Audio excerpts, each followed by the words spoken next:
To quote the late, great Elvis Presley, there's no place like home.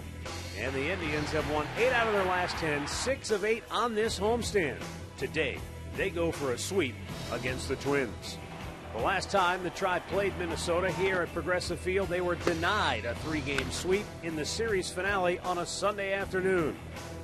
They will try to reverse that result today behind Carlos Carrasco, next on Sports Time Ohio.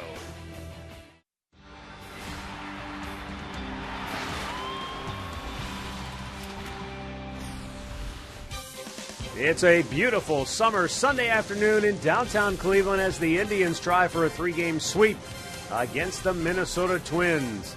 Hi again, everyone. Matt Underwood alongside Rick Manning. The Tribe has really turned things around since that 8-game losing streak. They're playing much better baseball. They're getting better starting pitching. And, ever since Asdrubal Cabrera went down, Jason Kipnis has caught fire. In fact, he's reached base safely now in 24 consecutive games. Well, if you watch the approach of Jason Kipnis right now, he is staying on the baseball. He's hitting left-handers better than right-handers, and that tells me one thing. He's taking it to the opposite field. When you watch the approach and the swings, he's not out front. He's not fouling balls off down the first baseline. He's getting base hits. As a matter of fact, over half his hits have come to left field. He's got a couple to center and hitting over 400. 14 ribbies, so he has been the guy that has stepped it up since Cabrera has gone down.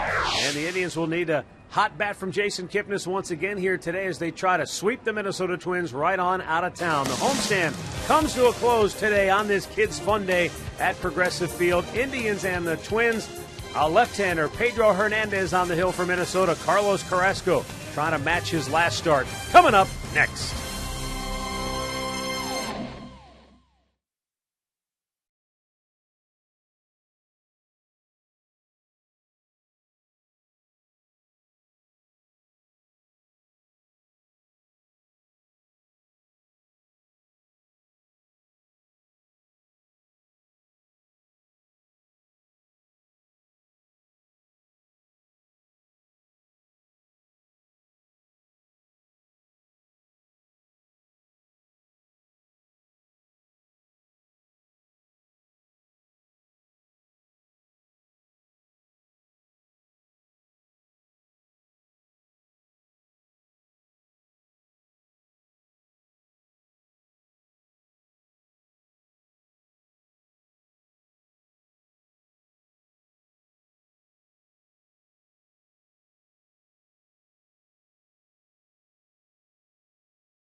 And we welcome you inside Progressive Field for the finale of not only this 3-game series, but the homestand as well as the Indians try to finish it off in fine fashion. They've won 4 straight, 8 of their last 10, and a chance to sweep Minnesota here this afternoon. On the hill for the Tribe, Carlos Carrasco. And while he warms up, let's look at Ron Gardenhire's starting 9 for Minnesota.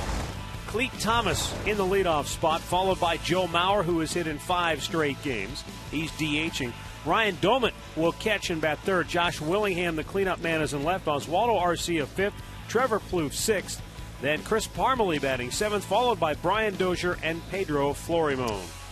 Carlos Carrasco on the mound, his 4th start this year. He is coming off a dynamite start against the Kansas City Royals where he pitched 7 1/3 innings, 4 hits. Did give up a run. He had a no decision in that ball game, and he threw the ball very, very well.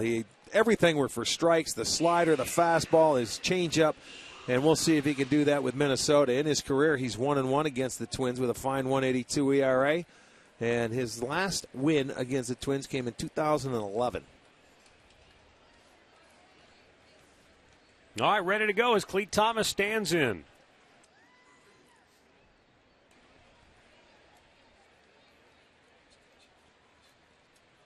And a fastball in there for strike 1. Clete Thomas, a former 6th-round pick of the Detroit Tigers out of Auburn back in 2005. Was released this summer by Detroit, and that's when Minnesota snapped him up. Fouled right back.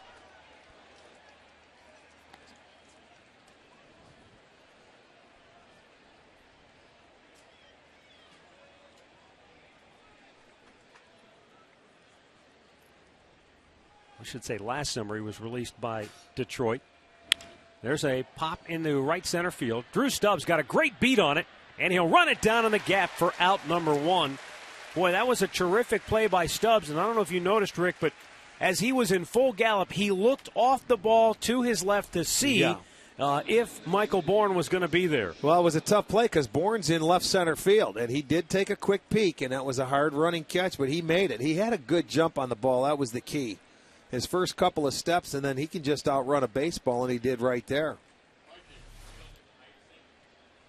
Now Joe Mauer riding a 5-game hitting streak. He's gone 9 for his last 23 at the plate.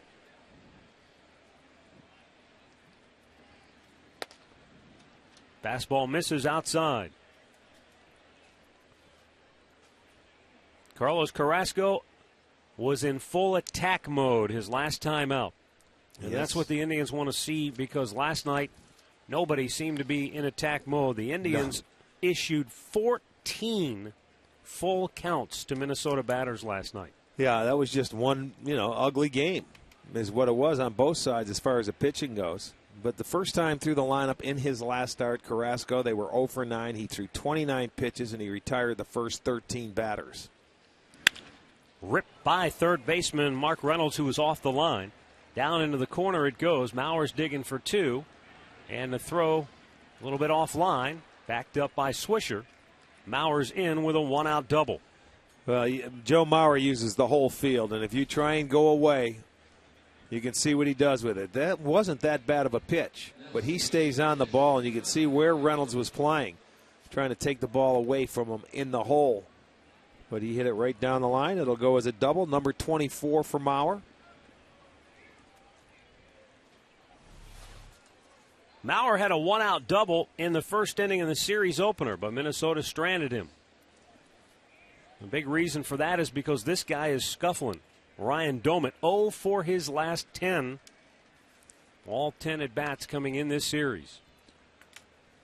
Well, and Minnesota has struggled in the series with runners in scoring position. They only have 1 hit.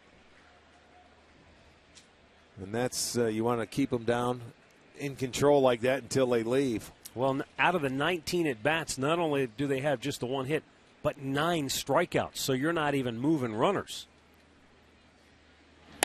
Down and in. 1-1 to count. Doumit, a pull hitter. The Indians shift with Aviles shading him up the middle.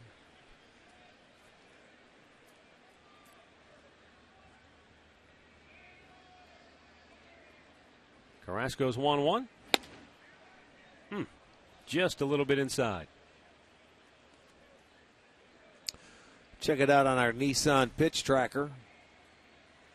There you go, inside. Pretty good pitch right there. I don't know if he called it in, off the dish, or low, but it was close.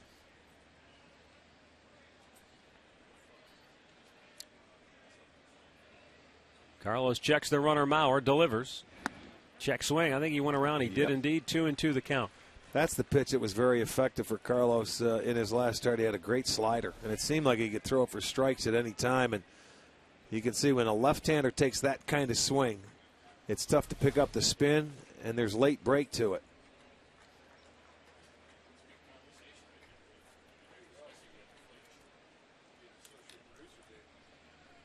The 2-2. A little bit outside on a full count. 88 degrees, our game time temperature this afternoon. Summer officially arriving on Friday, and it is here in full force on Sunday. Well, and you remember earlier in this homestand, it was the exact opposite where it was blowing in from right field. Yeah. A little cooler, and it was knocking everything down. It should carry today, no question. The 3-2. Chopped to first, but foul.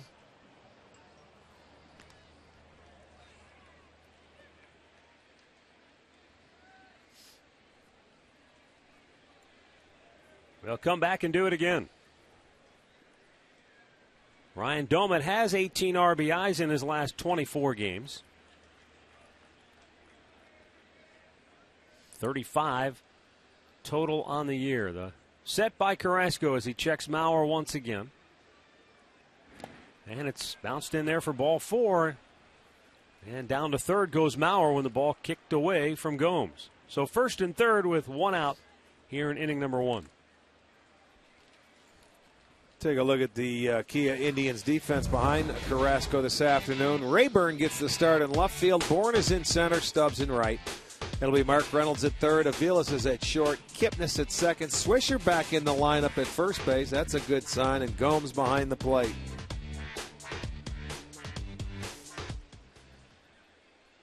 Eric Cooper calling the balls and strikes. Chad Fairchild is at first. The crew chief, Jeff Kellogg, at second. And John Hirschbeck down at third.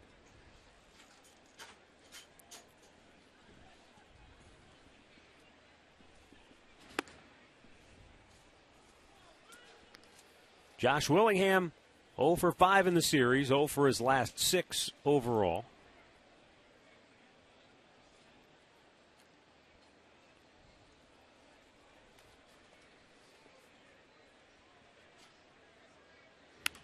Out of play.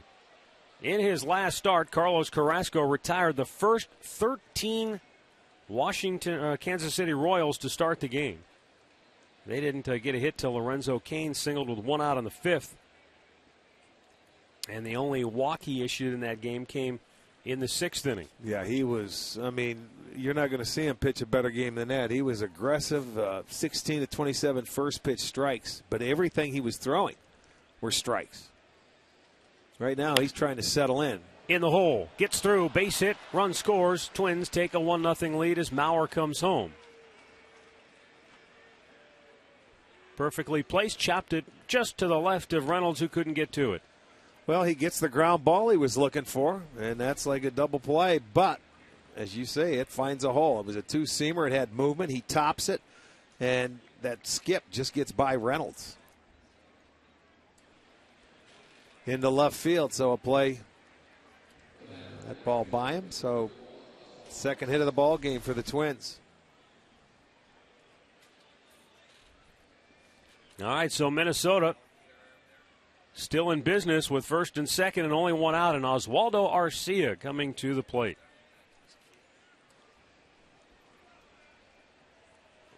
Arcia, the Venezuelan product.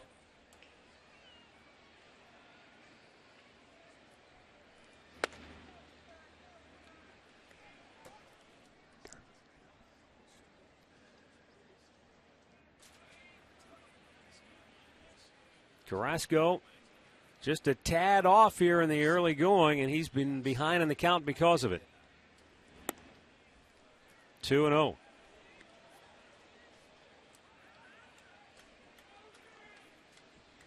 Arcia, who swings a potent bat.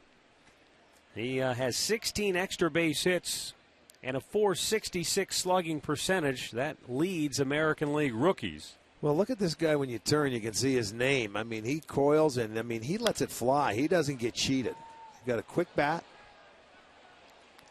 Twins manager Ron Gardenhire says of Arcia, quote, I like his fire, the way he goes about it, like him around the clubhouse. Well, that was a good swing right there. And that's just the off-the-field stuff. Obviously, he likes what he sees when he gets into the batter's box. Well, when you come up in the Twins organization, if Gardenhire says he likes what he sees in the clubhouse, then you're in good shape. Yep. Because if you're not, he's going to take care of it. I guarantee it. Fouled away. 2-2. Interesting on a 2-1 pitch. Well, he's trying not to overswing right here. That's all. He's not looking to try and pull it because Carrasco gets it up there at 94, 95. He had a good swing on the first one. He was a little tardy, but he'll make the adjustment on the fastball. It happens when you try and get the bat head out in front of a guy 95, then that leaves you susceptible to that changeup and the curveball. Just missing, and that's what I meant by Carrasco. He's just a tad off. If he hits that pitch, he's got him because he's looking away. And you watch it, it's going to be inside, but it's in off the plate. It's a fine line between a couple inches when you're making the pitch and when you're not. So he's got to settle in and make an adjustment and get it in the zone. Arcia awaiting the 3-2 pitch. The runners hold and a foul back. You remember, he never had to go into the stretch until about the 5th inning in his last start. So a lot of times when you see starters get out there and you get him in the stretch early, and that was after the Mauer double, 1 out. You get into that stretch and you got to get a feel. He walked home it, and then Willingham got a base hit. He made a good pitch. Could have been a double play ball, but it got into left field. A full count. So he's working hard to get through this first inning. Again, the 3-2. And a drive to deep center. Bourne racing back onto the track, makes the catch. Tagging at second and going to third is Ryan Domit. And the Twins have runners at the corners, and now there are 2 down after Bourne tracked down a long drive off the bat of Arcia. Well, he smoked it, and you know what? He didn't want to walk him, so he challenges him. He throws him the good fastball, and he gives him swinging room. He's lucky he hit it to the big part of the park. But I knew he was going to catch up to that fastball eventually. You just have to locate it now. But Bourne runs it down. That's the second out. And the Twins still have runners at first and third.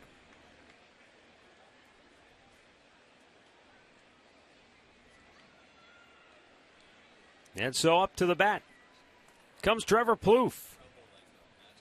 Plouffe has had a good series. He's gone 4 for 8. And he's now hit in 5 straight games for Minnesota.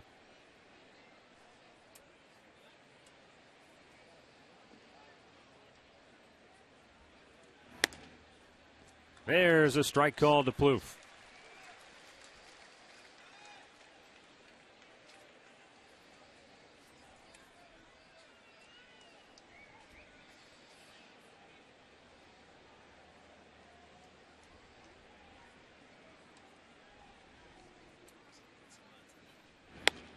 Comes right back, doubles up. It's 0-2.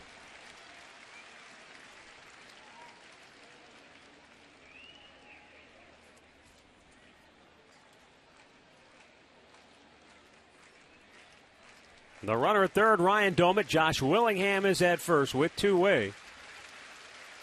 And a quick throw to first, but Willingham back safely. Already a 25 pitch first inning for Carrasco.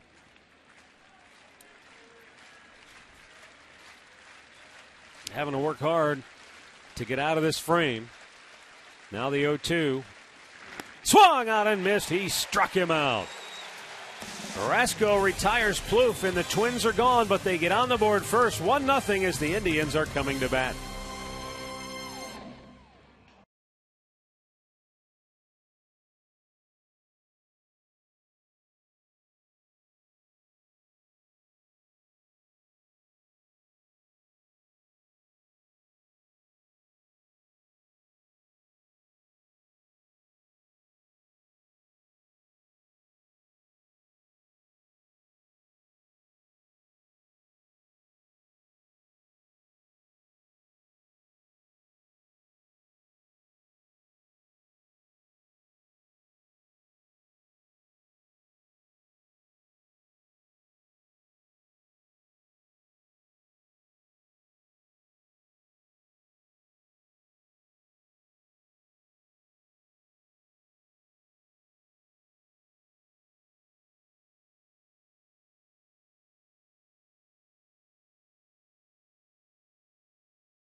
Brought to you by Progressive, making it easy to bundle your home and car insurance. Michael Bourne with a 6-game hitting streak, leading it off, followed by Mike Aviles. Then Jason Kipnis hits third. Nick Swisher cleanup back in the starting lineup after missing the last 6 games. Mark Reynolds 5th, Carlos Santana DHing and batting 6th, then Ryan Rayburn 7th, Jan Gomes 8th, and Drew Stubbs will bat 9th. And, well, Pedro Hernandez will get the start today. Mike Pelfrey was supposed to go. He has back issues, so he's on the DL. In comes Hernandez. Made one start against the Indians this year. It was a no decision. He went 5 1/3, 8 hits. He gave up 5 runs. Let's set the defense behind him today. It'll be Willingham in left. Thomas is in center. Arcia in right. Plouffe at third. Floryman at short. Dozier at second. Parmalee at first with Domit behind the plate.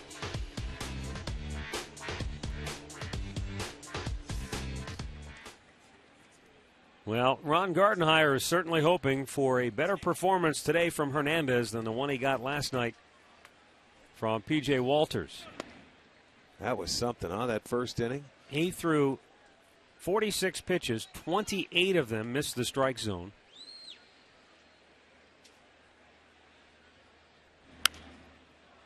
Interesting note here, he became the first pitcher since 1954 to give up 6 runs in 1 inning and have at least 5 walks against the Indians. Bob Turley had it happen to him. Right back to the mound. It goes off the glove of Hernandez, and this will be another infield hit for Michael Bourne.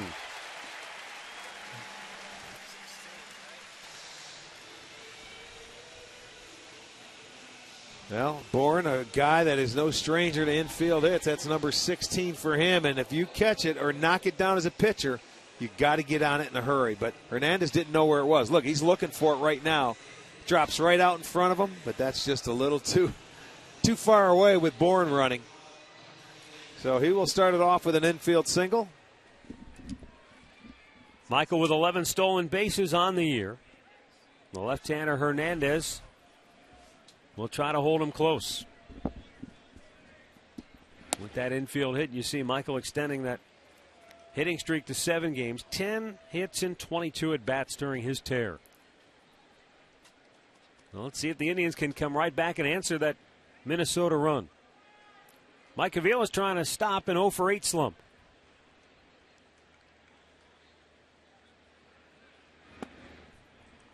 Aviles, the guy who really has made himself at home in his new surroundings here in Cleveland. He's batted .279 here at Progressive Field, much better than his road average. As you see there, his overall season numbers. Well, when you think about it, he's replacing Cabrera. He's doing a nice job every day out there because he has done it before. Bourne heading down to second base, and they got him. Good throw by Parmalee. That's the key on that play. He was going on movement. He took off. Parmalee has to make a good throw. If you falter at all with Bourne running, you won't get him. Well, yeah, Bourne, Stubbs, but they guessed right, and Michael felt he was going to go to home plate, and they make it. It's a 1-3-6. Caught stealing.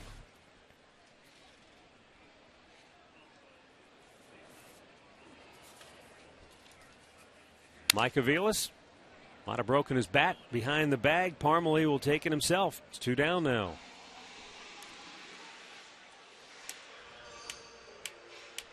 Our injury report brought to you by Elk & Elk Serious Lawyers. For serious injuries, call 1-800-ELK Ohio. Mike Pelfrey, originally scheduled to make the start, went on the DL before the ball game, and he's got a back strain. His season numbers don't look very good, but that one start here against the Indians, he was really good. Yeah, he was dynamite, man. They kept saying this guy's struggling. They were looking for better things out of him. He came in here, and he threw a gem. Matter of fact, 6 innings, 4 hits. It was 1 run. And he had 7 strikeouts. So they're going to get the left-hander instead, which might be a good deal.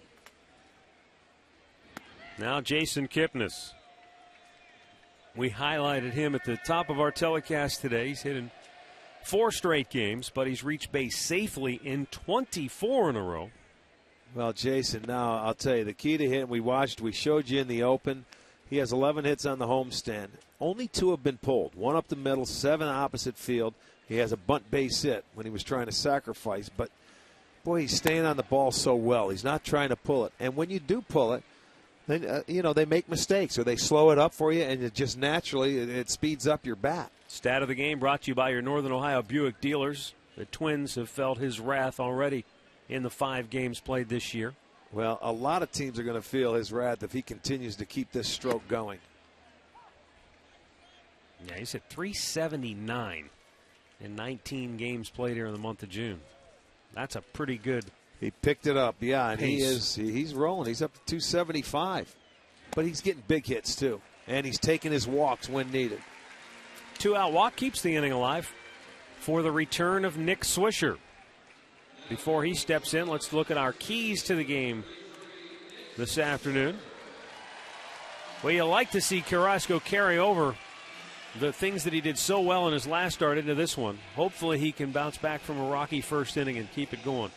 And you like to see the Indians get on the board early. You always like to see him score early, but they've been scoring late recently. They've been putting on the surge after the fifth inning on. Nick Swisher out the last 6 games with a left shoulder problem. Said he feels great and ready to get back in there today. Yeah, when you're a guy that normally plays 150 games a year like Swisher does, and you're out, he's a little too antsy. I bet that they better lock him in a cage and keep him somewhere because he'll drive you crazy. He needs to be on the field, and he is back, and hopefully he will stay healthy. Takes down low, 2-0. Already a good sign. You missed 6 games. You want to get your timing back, and he's not too anxious in this first at bat, watching a couple go by.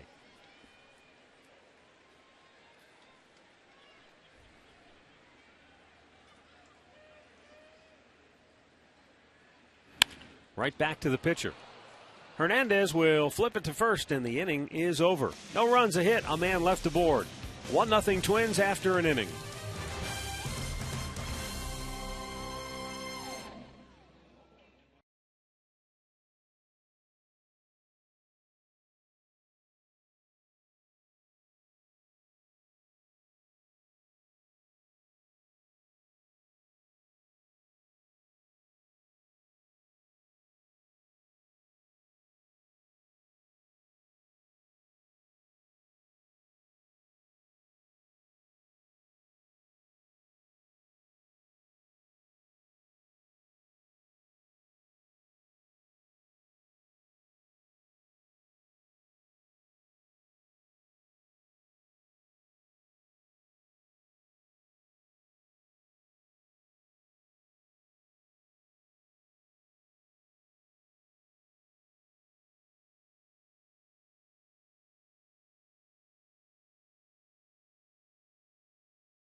By McDonald's, now introducing 3 exciting new Quarter Pounders. And by Kia.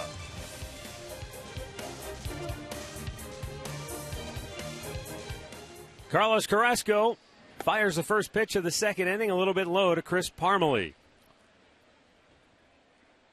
Parmelee came off the bench, hit a couple of bombs. Boy, did he from ever. Minnesota last night. Well, they made a stage to come back late in that ball game. I'll tell you, it was a little scary towards the end. It went from 6-2 to 8-3 to 8-7. Yeah, that bullpen faltered last night. In that game last night, there were 39 base runners. 366 pitches were thrown, almost 200 by the Indian staff. A total of 20 full counts. Parmalee fouling it back. Only twice in the game did the side go 1-2-3. Well, there's one right down out over the plate, and he was able to turn on that one. The other one, I mean, he caught himself a nice four-seamer inside and smoked that one into right field. Just missed going in their bullpen.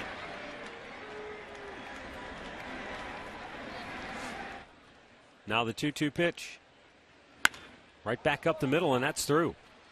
And the Twins are swinging the bat well here at the outset. That's already their third hit. With more on Carlos Carrasco, let's go downstairs to Katie Witham. Well, Matt, you said it earlier. You got to get aggressive. The key for Carrasco today is to establish his fastball for strike against a patient Twins lineup. Mickey Callaway told me he had success in his last start because he commanded his heater. He moved it around to get ahead and then finished hitters off with his breaking ball. And in that last start, the win over Kansas City, he threw 70% fastballs, Matt. Well, that's obviously important, but the key here, at least at the outset, is getting it ahead, getting it over for strikes. Yeah. Correct. He's not missing by a ton, but again, it's a patient lineup for Minnesota. They're not free swingers, so they're going to make you throw it on the plate early in the count. And right now, starting out this ball game, he's 3 for 8 on first pitch strikes. He's 2-0 to Brian Dozier, who's homered 4 times in his last 6 games. You know what's funny? Every start is different when you go out there. I don't care if you have good stuff in the bullpen or you don't feel good in the bullpen. When you toe the rubber, you go out there. I mean, he was aggressive, and he was looking forward to that start since the last time out in Detroit. I guarantee it. And now you look forward to it again, but you try to duplicate it, and sometimes you could be trying too hard instead of being just free and easy. So right now he's just got to take a deep breath, settle in, and it'll come back. But there's something different every start out there you've got to battle. The 2-0 in there for a strike, 2-1. Sometimes you feel great. You say, okay, let's go. I'm going to start throwing strikes, and you start rushing a little bit, and the ball is just a little bit off your little zone. Instead of taking a deep breath, stay back, stay behind the rubber, and let it go.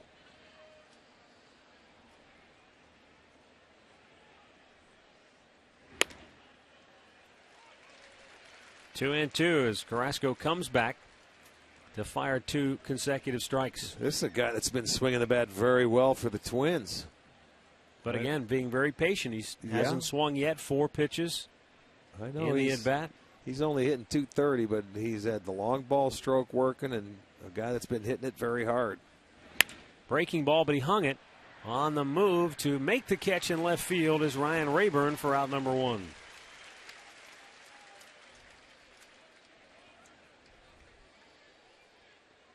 Here's the Firestone Complete Auto Care Extra Mile Index. Best home records. The Indians have gone 10 games over 500 now, having won 4 straight on the homestand, trailing only Oakland and Detroit for the best home record in the American League. You see Chris Perez there talking with Terry Francona. He could certainly be a key to helping get the Indians' bullpen back on track. Well, yeah. I mean, when your closer's out and everybody else is knocked out of position, you can see it. It does a lot of damage. And he's got to come back. He's got to get healthy first and foremost. Well, I think the health issue's okay as far as talking to him. He feels good. But it's the command and getting that back in the mechanics. Okay, let me rephrase that. He's got to come back feeling good and throwing well. Yes. Because as you know, That's starter, a good pitch. It might be one thing for a starter who's got a couple innings to work through some issues. Closer's got to get him. You have to be sharp from pitch 1. I know it. Yes, you do. And he needs his slider, too, to be effective. So, I'll tell you what, that last pitch was a pretty good pitch. Well, Eric Cooper, it's a pretty tight strike zone. Well, if that's the case, see, he's making pitches that he thought, maybe last time were strikes. That one before that was a really good pitch. It was called a ball. That's another thing that changes from start to start, too, is that guy in blue behind the plate. Yeah. Well, there continues, and I probably will continue to be, discussion about baseball and the length of games. I saw a whole story online the other day about it, and a lot of different people throughout baseball weighing in, talking about different things like call more strikes. 1-2 pitch, down on the dirt, 2-2. As you say, hitters will adjust. If you call more strikes, hitters will put the bat in motion, and that's a way to, technically, I guess if you want to say, to speed up the game a little bit. Call a strike because the zone changes, and everyone's going to have their own zone, but you have to figure it out now. It used to be a little easier back in the old days because you had American League umpires and you knew every crew, and you knew what they called. But I've talked to a lot of guys from your era, and they all agree that the strike zone has considerably shrunk. Sure it has. They don't call a high pitch anymore for a strike. Nothing. I mean, some guys, if it's at the belt, it's a ball. That's tough to throw it into a little tin cup down there and get outs. Full count, runner goes, it's ball 4, and Carrasco is scuffling. He has walked 1 in the first, now 1 here in the second. He's got 2 on with only 1 out, and Clete Thomas, top of the order, coming up, and that pitch count climbing. He's already at 42. Isn't that something? 5 days ago, he was as sharp as you will ever see a pitcher, as Mickey Callaway now coming out to talk. I wondered if Mickey's going to come out and have to try and settle him down a little bit. And you know what? He could be a little upset thinking he's making good pitches. But, hey, you have to move on and get through that. You got to be tougher than that. All right, he doesn't call that strike. Well, then you got to find out where he is going to call that strike if you throw it inside or outside, wherever it may be. He can sit and talk to Gomes all you want and say, what was it? Well, it was a good pitch. But he's not calling it, so you can't throw it there.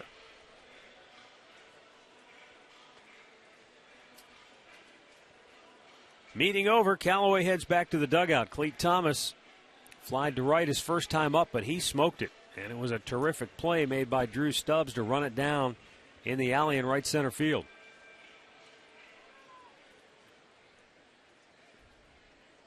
Yeah. Looking at last start, Carrasco had 36 pitches through 4 innings. We're into the second inning, and he's at 42. With only 1 out. They have not hit a ball on the ground yet. Not at least for an out. But that's what he's looking for.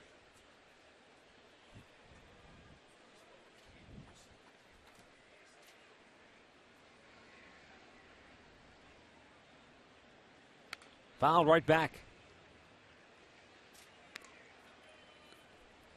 1 ball, 1 strike.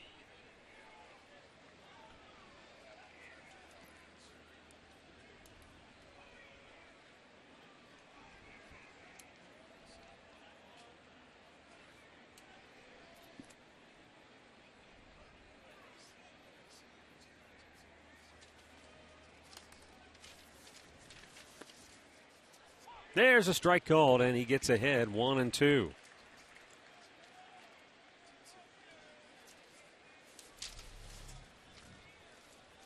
Now you talk about the inconsistency of the strike zone. That's called a strike, and that almost hit the plate. We'll keep throwing that curveball down at the ankles, and maybe he'll keep calling it.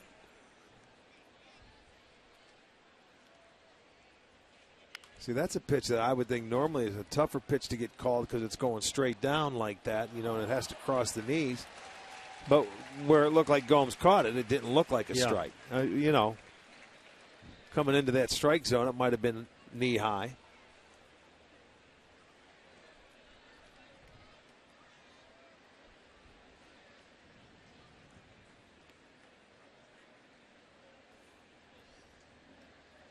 Down in the dirt. 2 balls and 2 strikes.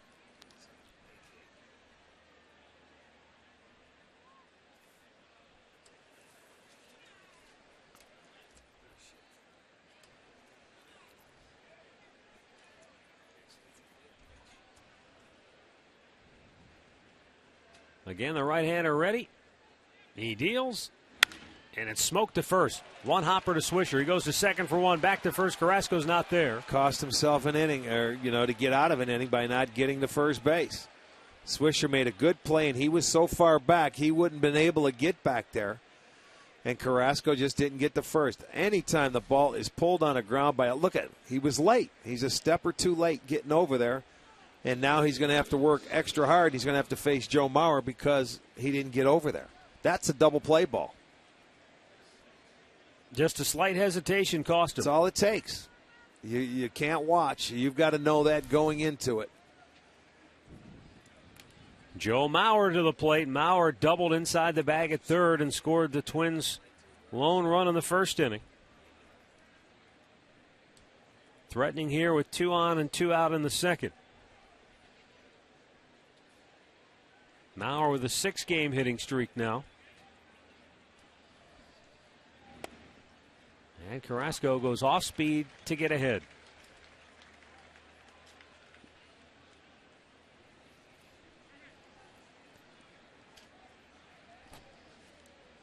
Now, Mauer, a guy that rarely swings at the first pitch. So you want to throw one to get ahead of him. He did hit a first pitch for a home run last night.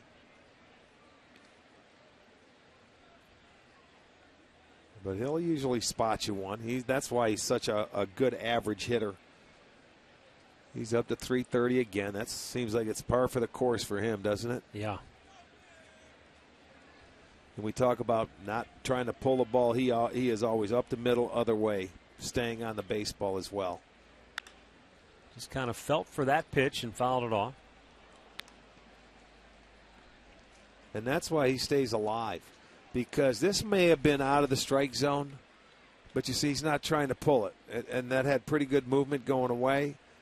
But he'll foul that off. When you go away to him, you better make it down and away and make him use those legs to get a base hit and drive it through the infield. If it's up and elevated, it's easy for him to go that way.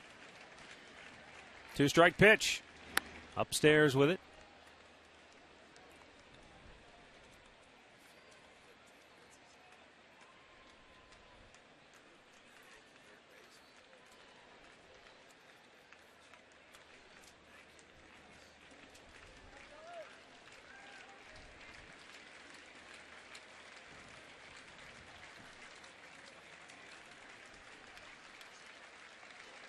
Here's the 1-2. Weakly hit to the second baseman. Jason Kipnis has it. He'll throw him out.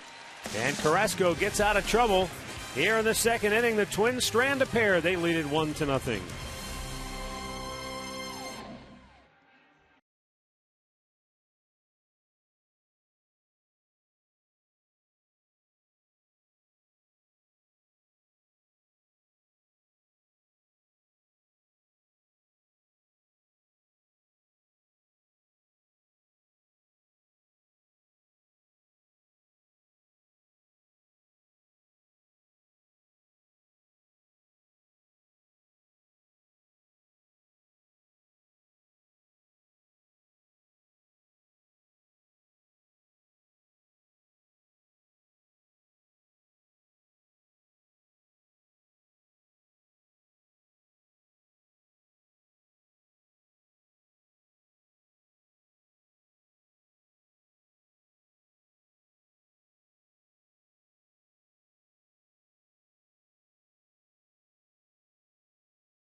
Available on iPhone or iPad, and download it free today.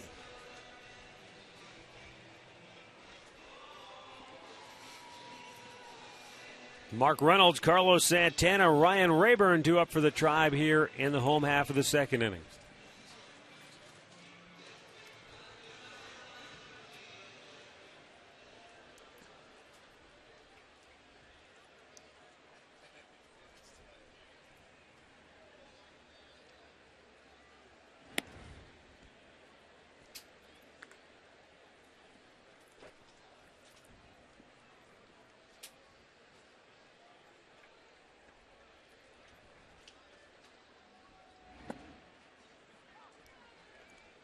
Reynolds looks at a strike.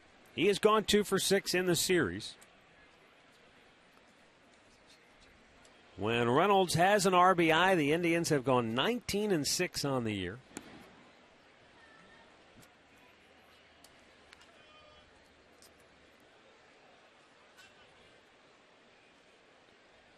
Ball was in the dirt, so Eric Cooper wants to take a look. He inspects it and says it's okay. Yeah, heaven forbid it's got a little scuff on it. Better throw it out of play.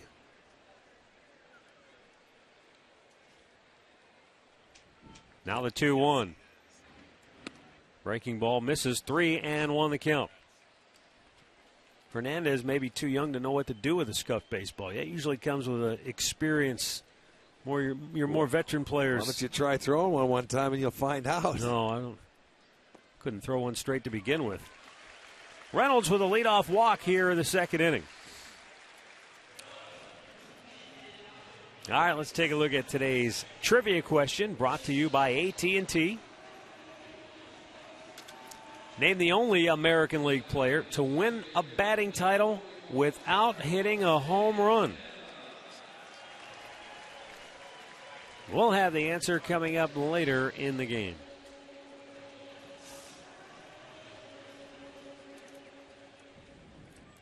Carlos Santana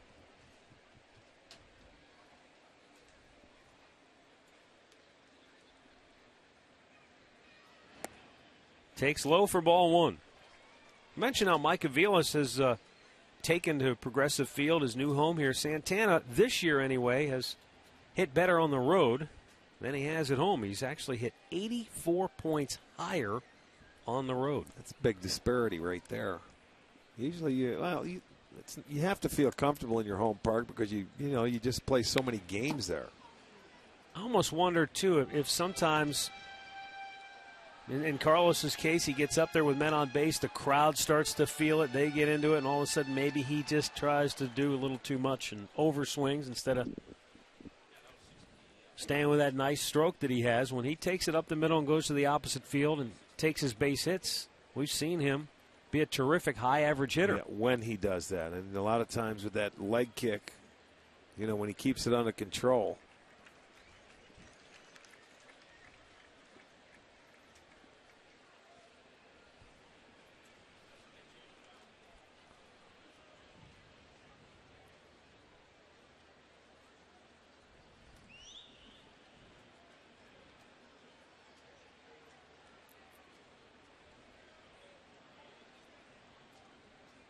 Lobbed to first, back safely is Reynolds.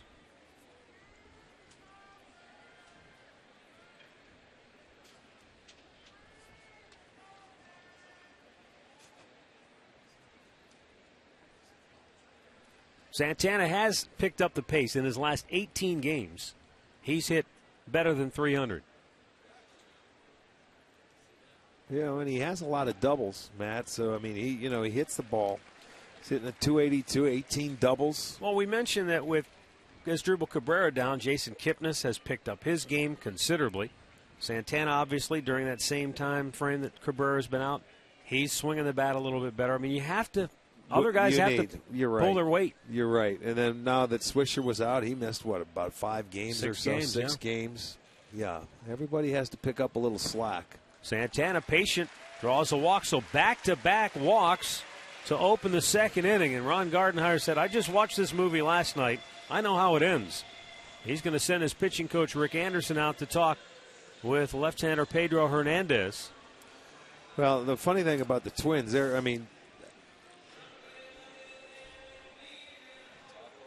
The Midsummer Classic, Arch, coming back to New York with home field advantage for the World Series on the line. 2013 Major League Baseball All-Star Game live from the home of the New York Mets. July 16th only on Fox.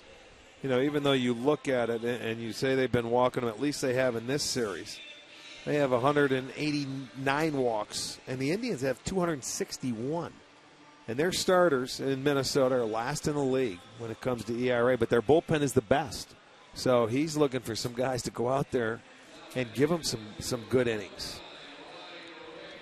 You know, that one inning makes a big difference in that sixth inning, and when you're a starter, the fifth to the sixth, and that sixth to the seventh, it takes pressure off your bullpen. That's where Kansas City's really turned it around this year with their starters, and Minnesota's still trying to get over that hump.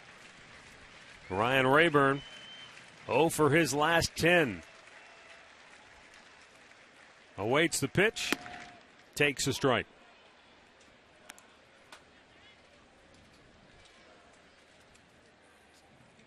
Now Rayburn watching Hernandez walk the last two.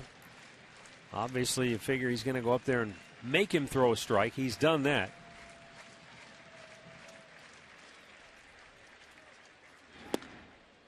And he comes back and makes it 0-2.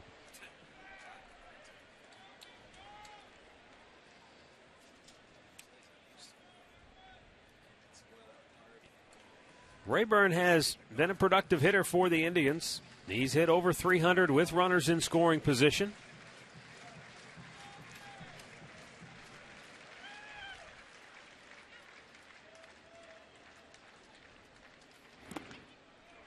Also, Rayburn, unlike Santana, he's gone the other way. He's hit 32 points higher at home than he has on the road so far this year. So he has taken to Progressive Field quite well. Looking to do some damage here in the second as the Indians trail it 1-0. Reynolds at second, Santana at first.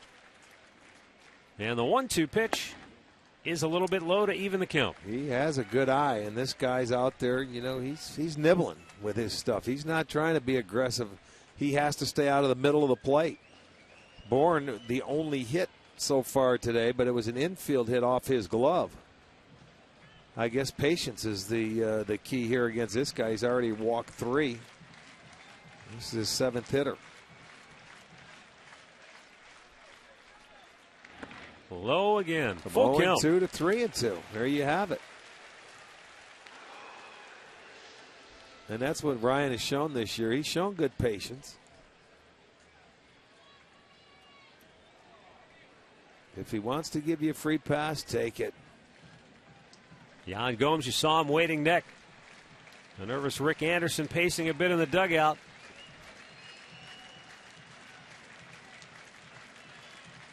Time called by Domet, the catcher.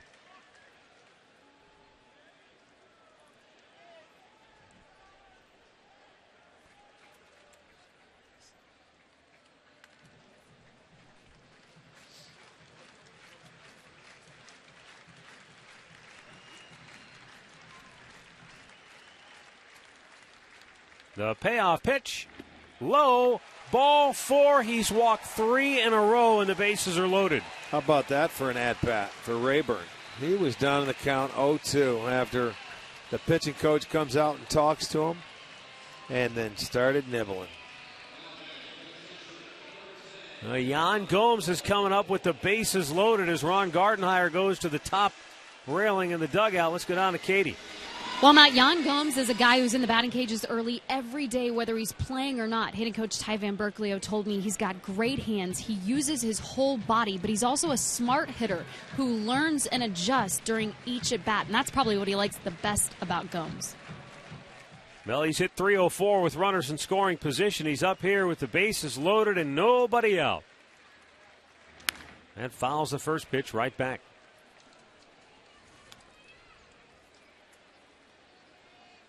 You know, it's funny, Rayburn goes up after 2 walks, takes the first pitch for a strike. Gomes goes up after 3 straight walks, and he's getting after that first pitch. Yeah, well, you figure the guy wants to throw you a strike to get ahead. But patience, you have to remain patient. And Rayburn's a veteran. Gomes is a kid. You know, just starting his big league career, so he figures I got to get after it. See, that he may have helped him out there. That didn't look like a strike. So now he's going to have to battle. This looked like it was inside. Either that, he hits it off his belt. Yeah, almost hit him. So he's down on the count 0-2. He's 1 for 3 in bases loaded situations so far this year. Right there in the last 2 at-bats, that was a good point. You see the difference in a veteran hitter and a young player. 2-strike pitch. Down in the dirt.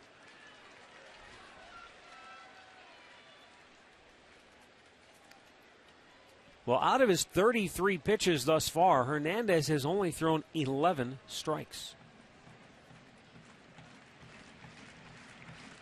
Well, and Gardenhire, he needs some length today from a starter because that bullpen is fried.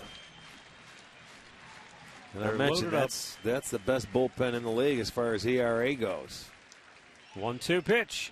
Up and away, 2-2. And now you have to wonder if it's starting to get in the head of Hernandez, who's walked 3 straight. He had Gomes down 0-2. And now he's missed with 2 straight. Well, I'll tell you who it's hurting. It's hurting his defense. They're sitting out there on their heels right now because they haven't had to do anything in this inning except watch. Not even full close. Count, and he almost threw it to the backstop. Boy, you really have to remain patient here. This is the second straight hitter, 0-2 to 3-2. Look at it. Even Gardenhire's shaking his head. Yeah. He can't believe it. He's chomping on those sunflower seeds. He's about ready to bite into the padding on the railing in front of him. Might be chewing on his tongue right now. He's sitting down. They switched spots. 21 pitches in the inning for Hernandez. 15 have missed the strike zone. And the payoff pitch hit in the air. Deep left field. Back is Willingham. He will make the catch on the front edge of the warning track.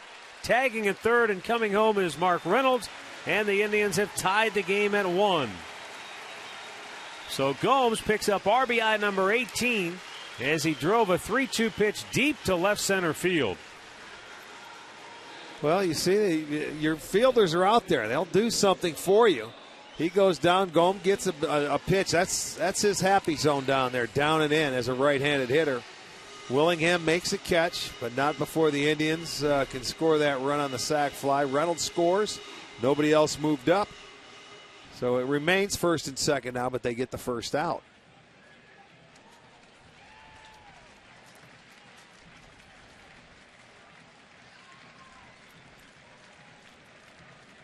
Drew Stubbs has hit in 4 straight games.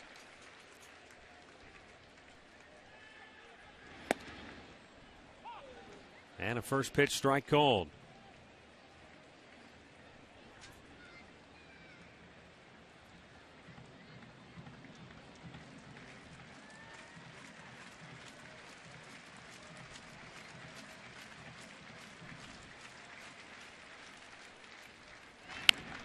Rip foul in and out of the Indians' dugout. Okay, again, another 0-2 count.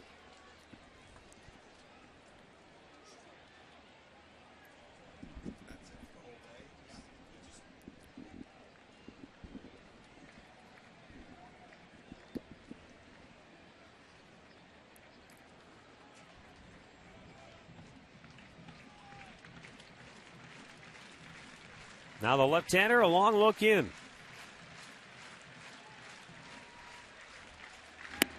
Just a little bit outside, and Hernandez visibly upset. He thought he had strike 3 called, and he didn't get the call. Well, I think both pitchers think they're making pretty good pitches, and they're not getting pitches called. That's a good pitch. I'm sorry. I've got to say that. Carrasco's made a couple right there. They haven't been called, so I'll tell you, it's not a pitcher strike zone. It's a hitter strike zone. So now that should make you stay more patient. Swung out and missed. Stubbs strikes out, 2 down. First strikeout for Hernandez.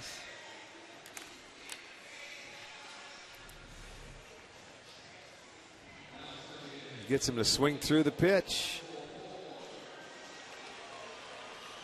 All right, Out so number Michael 2. Bourne, top of the order. Michael Bourne had an infield single, a hard hit ball back to the mound that Hernandez had a glance off of his glove. Bourne has hit in 7 straight.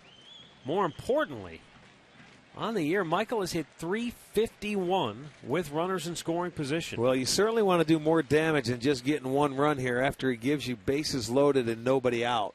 You know, minimum, you'd like to get his 2 runs in the inning.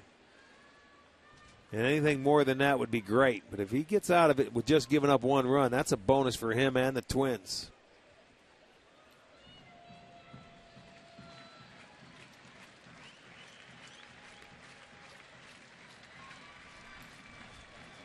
The 1-0 pitch. Hit in the air. Left field. Willingham makes the catch. So Hernandez gets out of trouble, but the Indians have come back to tie the game 1-1 after 2.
A warm, muggy day here at the ballpark. 88 degrees at game time, but a nice breeze for those who can feel it, blowing out toward right center field. Ryan Domit, Josh Willingham, and Oswaldo Arcia due up for Minnesota.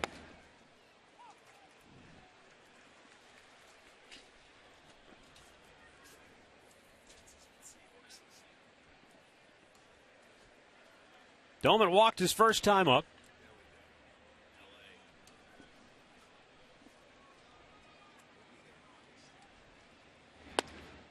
And a pitch down low, 1-1.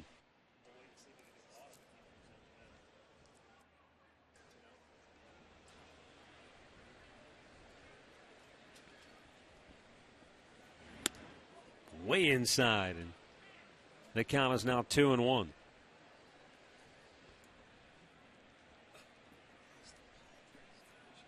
Well, it's been a struggle for Carrasco, just as it has been to this point for Pedro Hernandez. And it's 3-1 now to Ryan Domit.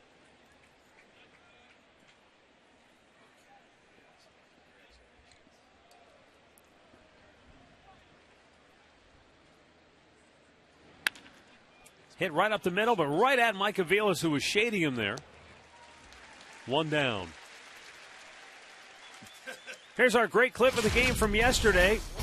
Here at Progressive Field before the ball game, former Tribe general manager John Hart inducted into the Indians Hall of Fame along with Carlos Baerga. Well-deserved recognition for both of those men. Great clips. It's going to be great.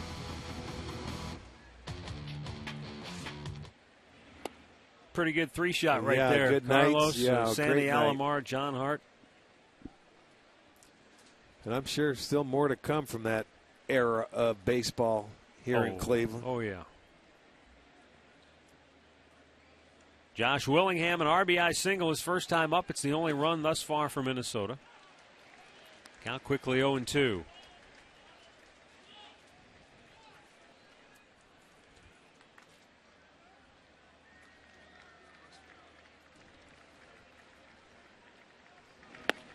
Strike 3 called. Carrasco rings up Josh Willingham on a nice pitch, his second strikeout of the afternoon. On a nice slider. Little knee buckler. Just sort of, yes, it did. It sure did. There you go. Now one more quick one. That's exactly what he needs, is a nice quick inning.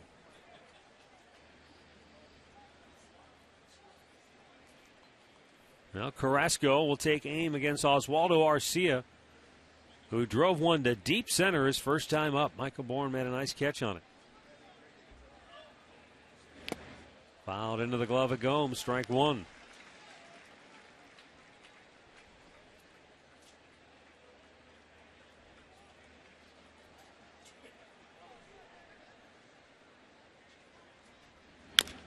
Ouch. And he fouled that off of his leg and threw the bat away. That hurt. You could tell just by that sound that it hurt. I think it missed the padding. What do you think? Yeah, straight down. I think it went right off of the foot. Calf. Was it? I think it's above the black protector. Let's see. Oh, can't tell there, but you hear that thud. It almost sounded like it hit home plate. But home plate's in front of his leg at some place. That's why they wear that protection.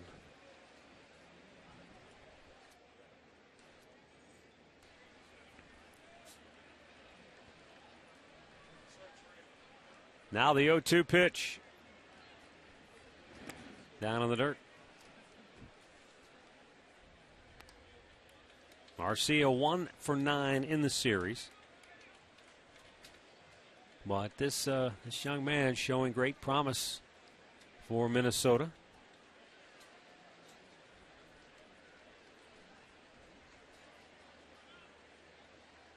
Interesting last night. I mean, all young players who have good potential and show promise always quickly get compared. This guy reminds me of so-and-so. Yeah. This guy reminds me. I know. But that's what they've done forever, I think, in baseball. Downstairs, 2-2. Everybody, tries to make a name for themselves, which they should, because it's awfully tough to try and fill anybody else's shoes, especially when they compare you to very good players. Nobody ever compares a guy to Kurt Bavacqua. Yeah, right. Unless it's off the field. Two pitch foul away. It's always, boy, this guy reminds me of Mickey Mantle, or this guy reminds me of George Brett. Come on, yeah, seriously? I know. I mean, it's unfair and undue pressure. But it's been around for 100 years. And I think when scouts go out and watch the game, that's how their mind clicks. They start thinking about it and watch a guy's, mannerisms on how he fields the ball, how he swings the bat. Behind the bag, but foul. He didn't want to have to run that. Maybe it's, too, from a scouting standpoint, it's a way of saying, well, this guy reminds me of so-and-so. That's a way I can sell him to the front office. Well, that could be very well. I mean, those guys, they work hard. They watch a lot of baseball. We talk to a lot of them throughout the course of the year. And, I mean, when they put a name or something, this guy reminds me of, then, you listen, you pay attention, you watch.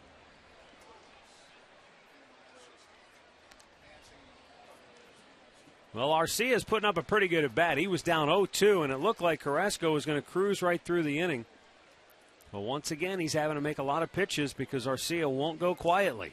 He's fouled off on 3 or 4 in a row, and this will be the 8th pitch of the at-bat. It's all right. Get him out. Don't allow a base runner. Down in the dirt, now a full count.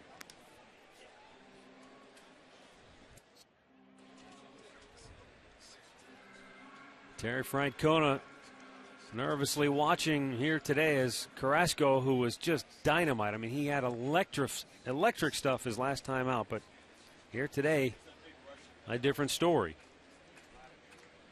Still, he's only allowed the 1 run, trying to set him down 1-2-3 in the 3rd inning. But he walks Arcia, and the inning will continue.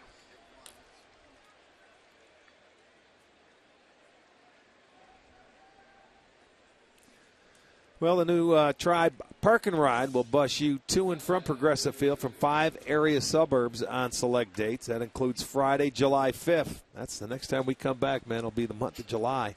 So you can purchase your fare for only $5 per person at Indians.com. Plan your trip. We'll be back here. In fact, we'll be flying home on the 4th of July. Yes, from we Kansas will. City. Here's the pitch. Trevor Plouffe is swinging a miss. He chased one up high. Plouffe struck out his first time up. He has hit in 5 straight for the Twins.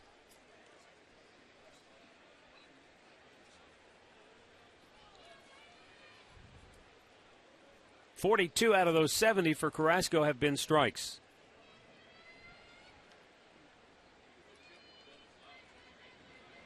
And he missed badly there with the off speed. Ball got away from him. He struck Plouffe out with a high breaking ball on his first at bat.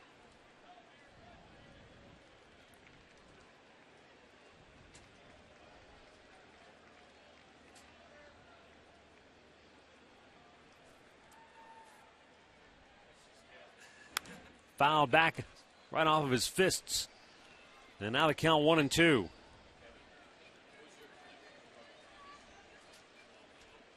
Indians winners of 4 in a row. Both the Indians. What's going on here? Now we got the manager and here comes Lonnie Soloff, Indians trainer, coming out.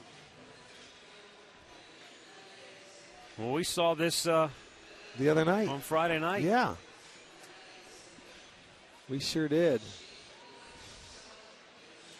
It was Casimir out there pitching. They came out to the mound, and now, for whatever reason, I don't know if there was anything wrong with Carrasco whatsoever. All right, well, let's look. This is 2 pitches ago. See if we see anything. I know he's had a couple of tough time. Oh, there's a flinch. Okay, now that's why the concern is out there.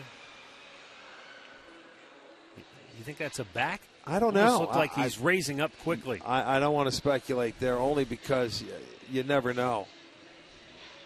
But that didn't look normal. No. You know, after he let it go, there was a flinch there for, I don't know if it's back, side, leg. I can't well, tell that's you. why they came out, though. They saw something out of the ordinary. Yeah. And he's trying to get stretched out, it looks like. Well, he spent a lot of time out there. That's part of the problem as well.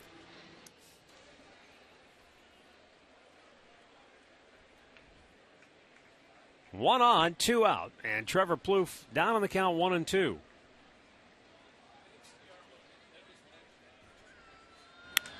Hit in the air to left. Ryan Rayburn has it measured. He'll make the catch. We'll go to the bottom of the 3rd. It remains a 1-1 game.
A 1-1 score. Mike Aviles, Jason Kipnis, and Nick Swisher due up for the Indians. Matt Underwood, Rick Manning, and we're really happy to be joined now by Kevin Costner. Hard to believe 25 years ago is when Bull Durham was released. And I remember all of us associated with baseball have seen that movie how many times. But you played at that time, an aging minor leaguer trying to hold on with a bunch of kids. What was it like today, all these years later, down there on the field before the game with kids? Well, I'm still aging, and I thought I'd play Superman one day, but I ended up playing his dad. So you just age, the way it goes. But in baseball, there's always some place for you to go if you still love the game. So if you quit being a player, you end up, in some way connected to the game. Right up here. This is my favorite. There you go. Right here. Yeah. You've had a love-hate relationship with baseball your whole life. It's like, when are you ever going to have a summer? That's okay. I don't need one. But you had the uniform on today. That keeps you young, doesn't it? When you put a uniform on, you get on the field. It doesn't matter who you're with. It's a lot of fun. Well, I always have a kind of my own rules about it, too, because, these guys have grown up watching these movies on the bus if they were in the minor leagues and stuff. And there's an interesting connection we have. And, I think I've almost lost what I was going to say here. I mean, the connection is a strong one. And when I am asked to play at parks, it really doesn't matter to me if the ownership wants me to play. I really need for the manager and for the players to go, we want you on the field. Right. Because there's nothing worse than it's like, no, play. When those guys receive me, it's always makes it more enjoyable. And, well, they do receive you, too. I mean, they want to talk to you about what you do and, the fun that you've had in your life doing what you do. Yeah, players love that. They do. And, they have to pass the time outside the lines. And how do they do that? And a lot of their lives they're moviegoers. They're pretty avid moviegoers. Yeah. Right. Got a lot of time to kill. Yeah. Got a lot of time. All right, you played the baseball movies, golf movies. What's easier to do, hit a baseball or hit a golf ball? Well, you can hit both of them. There's always that talk that the hardest thing to do is to hit a baseball. Kipnis hits one pretty well there. Deep left center field. It's going to carry. Thomas will play it off the wall. Misplays the carom. Coming around third, Aviles is going to score. And it's an RBI double for Jason Kipnis, and the Indians have the lead as Kipnis has now hit in 5 straight games. Well, and again, he's going to left field with this pitch, something he's done all homestand, going the opposite field. And you said it's going to carry because you saw the ball out there today, right? Carrying. Well, there was a moment when you saw once those guys turned their back, you knew they both started running as hard as they could. It's going to continue to carry in this heat. This is going to be our McDonald's. I'm loving it. Another line drive off the wall for Kipnis, off a left-hander, mind you. So Kip will get his 41st RBI, and the Indians will take a 2-1 lead. Kevin, when you're making a movie, I would imagine you're so locked into the moment that you don't allow yourself really to think beyond that. But is it amazing to you how, especially the baseball movies that you've made, Bull Durham, Field of Dreams, For the Love of the Game, how they've resonated with people when you travel around the country? They have, and they're all three so different. When you think about Field of Dreams, it's not so much a player's movie as much as players who could actually play couldn't describe the game the way Earl Jones does. It took almost a non-athlete to talk about what you love. Right. Yeah. Mickey Mantle couldn't make that speech. He couldn't write it. And chances are the great ones couldn't do it. Yeah, but it was very special. But that game got summed up in a way that even, brings players to their knees about what it is that they want. And if you think about that movie, somebody describing it to you, players are going to come out of the corn, you're going to say, I don't think I'm doing this movie. I really don't. But that movie turned into something really special. And so, the fabric of baseball, both as the mythology of it, the poetry of it, and then the vulgarity of it, of riding on buses and going to hit a home run in obscurity, because those things kind of mean something to players, They do. They don't want to admit it, but he had to go hit that home run. Mark Reynolds with 1 on, 1 out. He's hit some monster home runs. Kevin, we were in spring training, and the Indians have a fairly new spring training complex in Goodyear, Arizona, and Reynolds hit one over the scoreboard in left field. This guy's got some mammoth power. He swings the bat as fast as anybody I've ever seen. I mean, he really he gets his full buck for this. Yeah, he does. He doesn't leave anything in the bag. He can swing hard, and, there's times he swings and misses, and he's been known to. He'll swing and miss a lot and strike out, but when he hits it, it's fun to watch. Yeah. I don't know. I think I really see a path for these guys to win this division. They're such a interesting, problematic team for people. It's just a matter of them going out of town and beating people up in their own gym.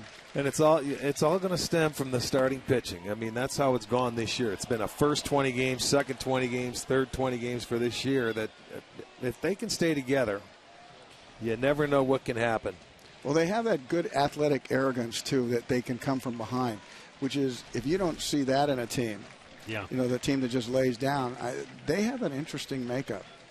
I love the manager. Terry Francona has been here. He's been through the wars before. He knows it.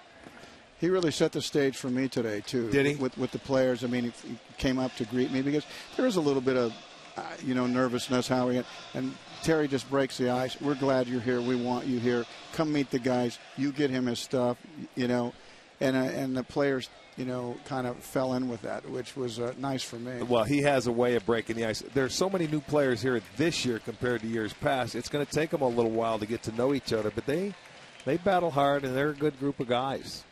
Well, it's not all that complicated, too. I mean, they each have to do their job, right? And they've been playing long enough to know what that is, to run hard, to back up, so I really do see a path for them this year. I wouldn't be surprised to see them in the playoffs. I hope they're there. How many games do you get an opportunity to see throughout the course of a year? Because you're a baseball fan, and I guess it depends with your work and what you're doing. Not as many as I'd like. I have a tendency to – I have a tendency to I used to have all the pictures up in my room of the kids, of the guys playing. My room was a Sports Illustrated mural of guys like you playing. And but I can't do that anymore. So I have a tendency to find the teams that are playing well in the fall. I like watching good baseball. I know it. And it's also interesting that you can tell right away why they're at the end of the season. You see how they're playing. Yeah. It's a long, long marathon. When you start from April, 1st of April, and you're going through September, that October baseball, I don't know if there's anything better. It's like the Stanley Cup that's going on now. If you're a fan of hockey, now's the time to watch it. Yeah. Carlos Santana with 2 on and 1 out. He takes a strike. It's an interesting thing to see men play a game as hard as it can be played and as sophisticated, and all these guys used to trick everybody they played with. Now they're all in the same park, the trickiest guys. Yeah. And to see them play hardball. Slowly chopped to third. In comes Plouffe. He'll flip it over to first. Santana retired for out number 2. Kipnis goes to third. Reynolds moves to second, and that'll leave it up to Ryan Rayburn. Kevin, how much does the degree of difficulty go up making a sports movie, in particular a baseball movie? I mean, you're a pretty good athlete, but you've got to find other guys who can act and at least look like professional ball players. Well, I tell you what, the one thing that you can't do, I don't care how good an actor thinks he is, he can't act this. You can either play or you can play. Right. Olivier might have been our best actor, but he might not be able to throw a ball, and you'd know right away. He can't out-act it. And so there's a ballet move out there that even the non-athlete can tell. Ryan Rayburn takes down low for ball 1. We were talking about what's the hardest thing, right? Golf ball, baseball. I don't think it's hard to hit a baseball. What's impossible is to hit a baseball for an average. Yeah, consistently. And that's why they're out there and other people are in the stands. Yeah, well, it's 1 against 9. Yeah. I mean, you're trying to get a base hit against 9 guys, get them off the field, and I guess we can beat the pitcher every now and then. We fail 70% of the time, and it's still a great year. And then you can go to the Hall of Fame. Yeah. Failing 70% of the time. So hitting it, I don't find as hard as I think when it boils down, what makes it impossible is that getting on base. The 2-0 pitch. And you talk about some of the potentially untouchable records. DiMaggio hitting in 56 straight games. That's the first thing that popped into my mind. Ted Williams hitting over 400. I mean, those things. I had a thing happen with him. Time magazine did a 75-year anniversary, and everybody that had ever been on the cover of Time was at this thing, and I was lucky enough to be on it. But so you're among all these people at Radio City Music Hall, and the four people individually were singled out: Muhammad Ali, Gorbachev and DiMaggio and somebody else, and they asked if I would speak about DiMaggio, and I was able to talk about him. And Ryan Rayburn juices one deep center. Back is Thomas. He's looking up, and he'll make the catch, leaping and hanging on to end the inning. You got time to stick around and finish the story, or do you got to go? No, I'll finish. We got to finish the story now. We've gone this far. We'll continue with Kevin Costner. Indians and the Twins, Tribe on top, 2-1.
Bottom third of the Minnesota order will be due up here.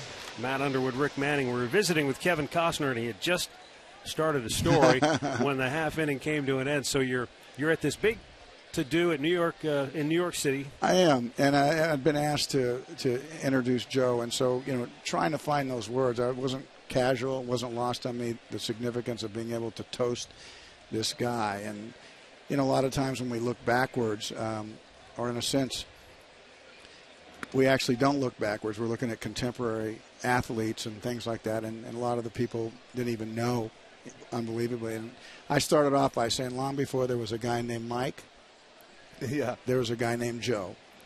And it kind of ended with the idea that, the argument that burns up at the end of the century, who's the greatest player, that's going to be argued till whatever. Right. But if his name wasn't on the list, that would be wrong. High pop, foul territory. Reynolds over there, hugging the line. Now it comes back into fairground, and Aviles is there to make the catch one away. Well, I never had a chance to really watch Joe DiMaggio play, but from a lot of the people that I've played against and guys that played against him and in those years that were managers said he was the greatest player of all time. As far as hitter goes, going to get the baseball in the outfield, they say he was spectacular. Yeah, he was, and to look at him, doesn't line up like an athlete. If you just look at him, right? Doesn't exactly, would you say, look the part? No, not necessarily, no. And here he was, the Clipper. First pitch strike in there to Brian Dozier, who flied to left his first time up. Well, you had an opportunity today to play catch with your daughter on the field. How nice was that? Well, that wasn't the plan, but she looked at what was going on out there, and she came up to me and she said, if you don't take me out in that field and play catch with me, and good for her. Yeah, she's 26. She's gorgeous, but she really wanted to just throw the ball. So we did, and there's something about this game that allows people in, and those players made room for her. And I know they're dogs. I know they are. And yes, they are. And she's pretty easy on the ice, but it all made them smile when they saw her throw. She had a great arm. Yeah. I mean, you could tell she's done it before, and you've taught her for a long time, I'm sure, playing catch with her. We all play hard. Are you still enjoying making movies and the grueling process that I'm sure it is? It is. Look at it. It's like, where would you rather be? I've been a storyteller my whole life, whether it's in music, a 3-minute song, or a 3-minute movie, or a book or something. So telling stories is, just something that I've always enjoyed doing. And I kind of, I don't know if I'm a throwback guy. I'm not exactly sure what I am, but, I make cowboy movies. Yeah. I like them. There are Shakespeare, in a way. A simple yep and a nope meant a lot back in the West. Shakespeare, when you hear it performed really well, at first you don't understand it, and about 10 minutes in, you understand when somebody's threatening somebody, even in that elegant language. And when we do it right with a Western, you know exactly where you stand when somebody has that economy of language. Yeah. So I guess you're going to do it for the rest of your life because that's who you are. I probably will do it for quite a while. I reserve the right to change my life at any point. Yes, you do. And, I kind of go where I feel the best. Well, that's a lot of fun. You've earned it, and you have fun doing it. Good for you. What inspired you to get into acting in the movie business? I think like a lot of people, you come out of college, you're in college, and there's everybody asking you, what are you going to be? What are you going to do? What are you going to be? And we didn't end up in the major leagues. Your path was your path, and some people know they're going to be a doctor. Some people know they're going to be something. Some people are going to be a professional athlete, and that is very small amount of people. The rest of us are like, we don't know. We don't know, but we have feelings about things. And sometimes in America, the idea of if you do something you really love, you might not make any money at it. And in America, money's a kind of a driving force. So just deciding you want to be an actor doesn't mean you're going to ever work a day in your life. So for me, the big thing that happened was when I thought that that's what I was. I thought that I was an actor. Now, of course, I didn't have any parts to put down on my resume, but in my heart, I knew that's what I wanted to be, and I thought. Nice play by Swisher, and the throw is on the money to get him at the bag. Hey, Kevin, thanks so much for stopping by. Right. Best of luck with the new picture. Thank you. We look forward to seeing it. Well, just knowing what you want to do is really kind of is maybe all you can ask in life. Do I know what I want to do? And that's what happened to me. Well said. Well said.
Reminder that as you enjoy a cold one, stay tuned for Miller Time later in the ballgame, brought to you by Miller Lite. I could use one of those right about now.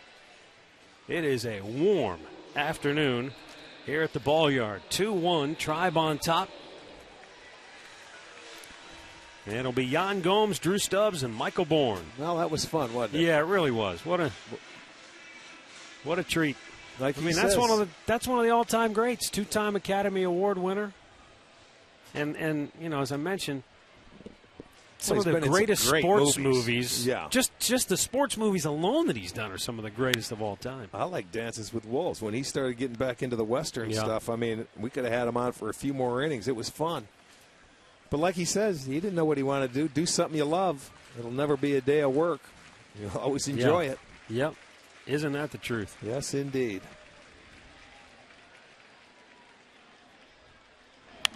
Yan Gomes fouling it back out of play.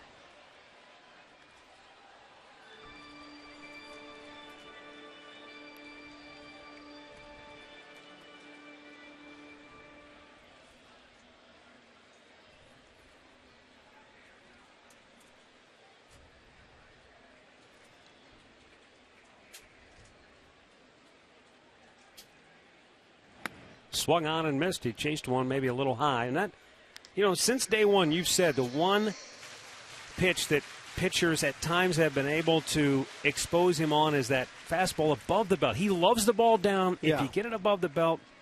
Well, they're going to find your zone. It doesn't matter what kind of hitter you are. And Gomes, to me, is a good low ball hitter. Florimon throws out Gomes, one away here in the fourth. Now, let's get back to what we're used to talking about. Let's come down to the ballpark for Dollar Dogs and post-game fireworks. That'll be July 5th. The Tribe will take on the Detroit Tigers when we come home. Dollar Dogs for one night all day long. And it's presented by Discount Drug Mart.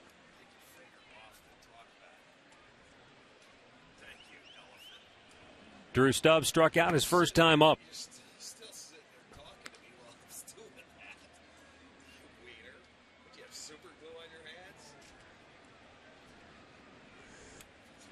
Stubbs hits one in the air to left field. Back goes Willingham, and he'll make the catch on the front part of the warning track.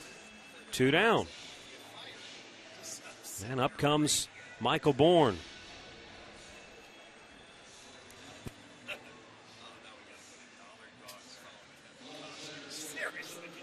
All right, so Michael Bourne singled in the first, flied to left to end the second inning. Indians had him loaded with nobody out in inning number 2. But they only managed the 1 run. However, that tied the game, and then Jason Kipnis put the Indians ahead with an RBI double in the third.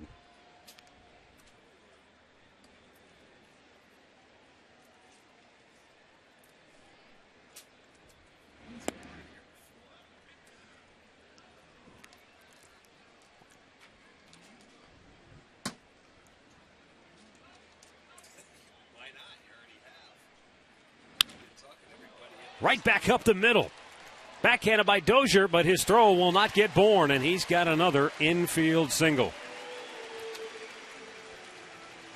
He's got 2 on the day, and it keeps the inning alive. 17 on the year. Yeah, this one got past Hernandez.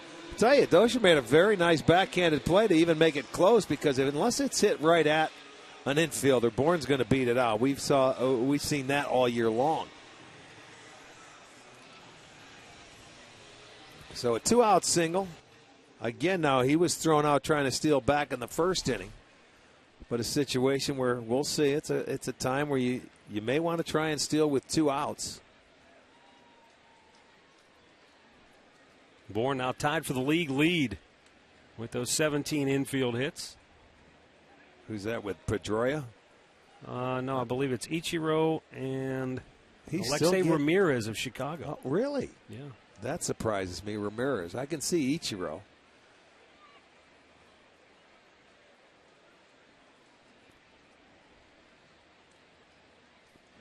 Down low.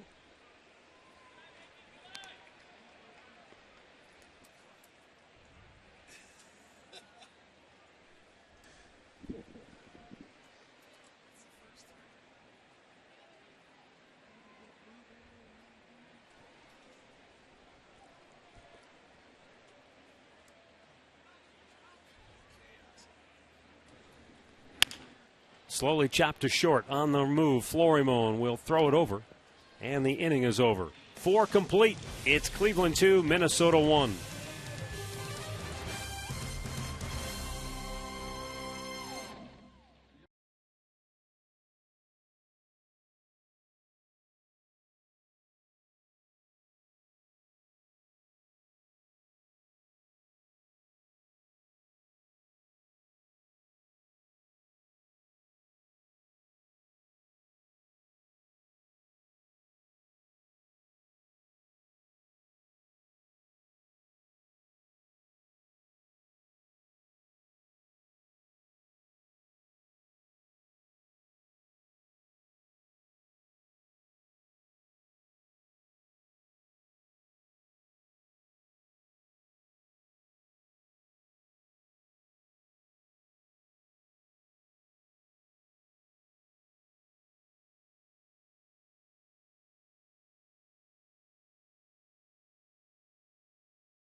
the wireless receiver only from AT&T Uverse. Rethink possible. And by your local Toyota dealers. Toyota, let's go places.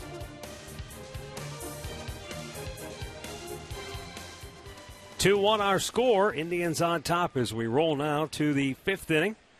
Matt Underwood, Rick Manning, and joined now by Indians General Manager Chris Antonetti. As Carlos Carrasco wheels and deals. A little bit of a rocky start for Carrasco. He was so electrifying his last time out, but he's righted the ship here in his last 2 innings of work. Yeah, he has. His command today hasn't been quite as good as it was the last time out, but he's still trying to work both sides, mix in his secondary stuff. He just hasn't been quite as crisp as he was, again, his last start. But obviously the stuff is still there. Well, the Indians have won 8 out of 10, coming in with a 4-game win streak, and Rick and I have talked about the key to it really has been the resurgence of the starting rotation, and obviously it's not rocket science in baseball. When you get good starting pitching, you got a real good chance to win. But why do you think it's been kind of up and down, just inconsistent maybe? It's a little bit hard to say. If we could figure that out precisely, we'd have it straightened out all the time. But I think our guys just went through a rough patch there for a few weeks. And the good thing is we, as you said, righted the ship. I think with the way Corey Kluber came back and pitched well his last time out, the 2 previous starts before that was exceptionally strong. Our starters throughout the course of the last 10 days have really given us a chance to win. So, and when that happens, our offense has given us enough, and our bullpen's done a good job of hanging on. I want to know how many Oscars you've won in your life. Yeah, we were talking beforehand. That's a tough act to follow. So, Kevin Costner, come on. It is. Yeah. What are you going to do? All right, now he actually took some pretty good swings today in BP. It was pretty good. You can tell he loves it. And he was telling us he was playing catch with his daughter down there, and he said she looked like she had a pretty good arm. She did. She could throw it a little bit. So it was fun to have him out on the field. It looked like he had a good time. Joe Mauer 1 for 2, doubled and scored in the first inning. I guess at this point in the year, health is obviously on the front of everyone's mind as far as, okay, how's the club doing? You get Nick Swisher back in the lineup after missing 6 games. Chris Perez is on the mend, but physically, I talked to him the other day, he said he feels great. How many outings do you think he'll need to get mechanically back in line? Well, Chris threw a sim game in Akron today at noon, actually came back, is here at the ballpark right now, and felt great. He said he felt like himself, not only from a health standpoint, but with where he is mechanically. And the next step will be get him out in another minor league rehab assignment, and then we'll see where it goes from there. We'll work off Chris because when he's healthy and right, he certainly is going to help. Well, that's a concern. It has to be a concern for you, the way the bullpen has been pitching, because they have really, struggling. They've been battling. Last night's a good thing. But when you lose your closer, everybody else is knocked into a different role. Yeah, it changes roles for everyone, and we've seen that impact. We still have a group of quality arms out there, just not quite as consistent as they were earlier in the year. But, Rich Hill, a guy that it was important for us to get on track, did an exceptional job last night, may have saved us the game with those 2 strikeouts. Yeah, out of the bullpen, he certainly did. But Pastano closing has been a concern. He's throwing, for me, a lot of sliders, where he used to come in and it was many more fastballs than it was sliders. Yeah. Since Vinny's come off the DL, he's still working to try to get back into that same routine, that same release point, to find the consistency that we've all grown accustomed to with him. And I think he's still done a good job against right-handed hitters. I think lefties, he's tried to find a different way to attack them. And right now it's still a work in progress. Isn't it strange how you go from year to year and everybody says, bullpens are tough things to count on. Last year, lights out. Yep. We didn't have as much offense. You get a 1-run lead late in the ball game, and guess what? Doors slammed. 1, 2, 3. You come in here now, you have, I think, better arms, more arms to choose from, and it just hasn't worked out that way as far as the closing games go. Right. Well, early on in the year, I think it's important not to lose focus. I think we had the best record for all teams when we were leading when we had a lead after the 7th inning. I think until that game in Boston, I think that may have been the first game that we lost. So it's been a tough couple of weeks, but I'm confident in the group of guys we have there. They'll get it back on track. This is all about weathering the storm, because this is the way it's gone this year. 20 games up. As far as the starters, they started off slowly. Then the next 20 have been very, very good. Next 19, and now they're on a very nice roll. So it's a long year. It is a long year. There are going to be peaks and valleys throughout. I think it's a question how you weather them, and it's been good for us to come back home, actually play the last 2 games on the road trip as well as we did. Michael Bourne with a terrific running catch on a sinking liner for out number 1 here in the 5th inning as Ryan Doman is retired. to beat a tough team like Texas at their ballpark, which is traditionally a very difficult place to play, and win that series and come back and play well at home has been, it's been good to see. It's been good to see the way we rebounded. AT&T U-verse Rewind, terrific defense today. Michael Bourne running that one down. You saw Drew Stubbs earlier take one in the gap. This is a great play by Swisher to end an inning. Something that has to pick up because defensively, really on this homestand has been a little bit of a struggle. They've made a few errors, and anytime you give a team extra outs, it's tough. But today they've been picking it. Chris, Mike Aviles has done a terrific job filling in for Asdrubal Cabrera. How close do you think Cabrera is to returning? If you ask Asdrubal, he's ready to go right now. So we'll take him with us to Baltimore. He ran the bases. He's been hitting on the field. He's progressed really well. He's chomping at the bit to get going. We just want to make sure, given the nature of the quad injury, that it doesn't recur. So he'll be back soon. How soon is something we're still working through, but it's hopefully within the next week to 10 days. Not an easy thing to do, replace your everyday shortstop with a guy that's done a nice job this year, Mike Aviles, and that was a nice trade that you made there to get him and Gomes. One of the things we tried to do was really fortify our bench. So inevitably over the course of the season, you're going to have injuries creep up. You're going to have some things that you'll have to go through.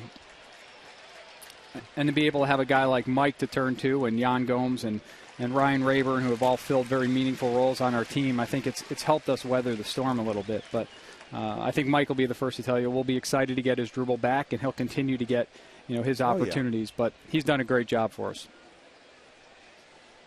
Well, Jan Gomes, a guy who I don't think anybody in the organization was 100% sure he could be an everyday catcher. I think they thought physically he had enough skill to do it, but how quickly he took to it maybe surprised even you. Yeah, I think our scouts did a very good job of identifying the physical attributes and the skills to be not only a catcher but an offensive catcher.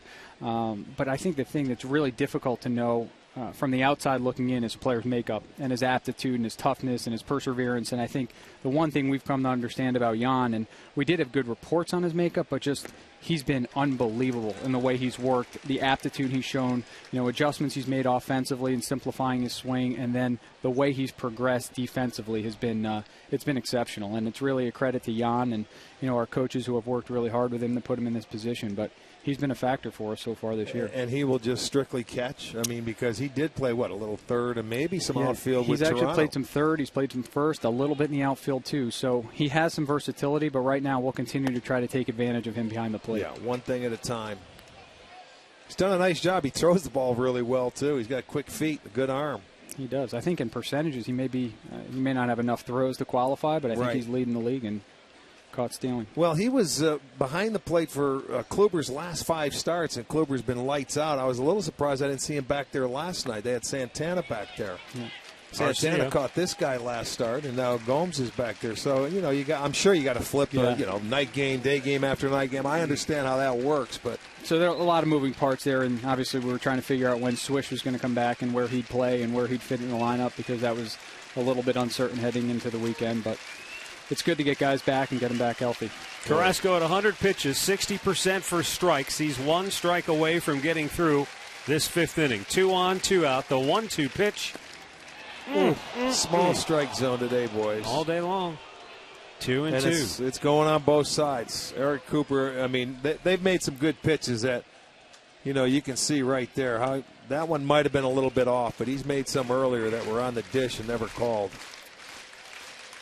Carrasco will try again.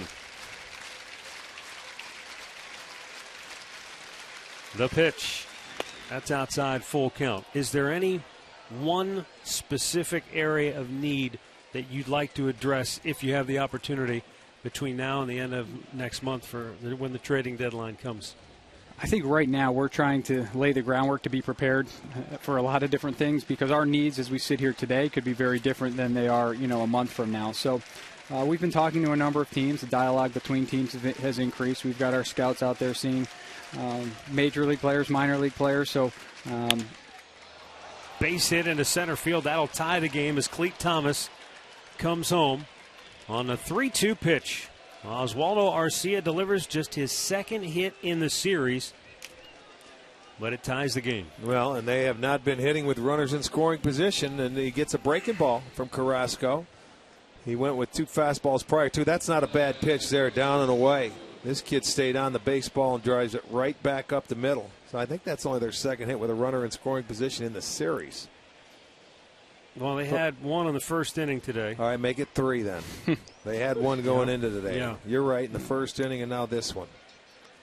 Both teams have had some chances today. So our needs, as we a month from now, could be a little bit different than they are right now. But we'll try to be prepared, and if there's that right opportunity to do what we can to improve the team. In the hole, it gets by Reynolds, and Minnesota takes the lead. Trevor Plouffe jumps on the first pitch, and back-to-back 2-out RBI hits for Minnesota. And the Twins go ahead 3-2. Aren't I only supposed to come up here when we hit for this exact reason? Well, we will let you, if he makes that pitching change, exit if you wish. Well, that's too Chris, bad. thanks for stopping by. My Appreciate pleasure. I know My you got a lot pleasure, of work guys. coming up in the next month. Thanks, guys. Indians General Manager Chris Antonetti Appreciate with it. us. It's now a 3-2 Minnesota lead. Today's Cleveland Clinic call to the bullpen. It will be Nick Hagedorn coming on when we come back.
Field, Minnesota has taken a 3-2 lead on back-to-back 2-out RBI singles, chasing Carlos Carrasco from the game.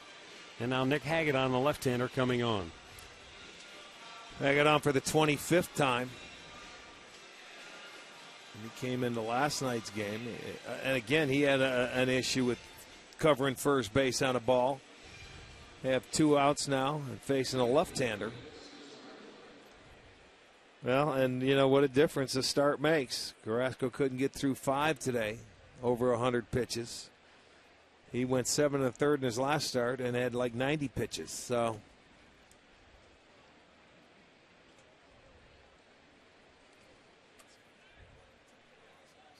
Chris Parmalee, the batter, 1 for 2 on the day as Nick Hagedorn tries to get out of the trouble here.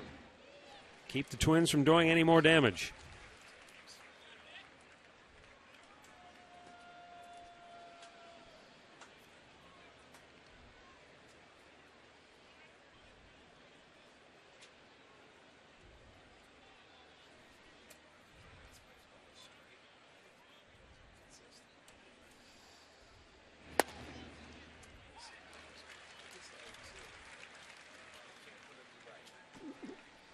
No balls and 2 strikes to count.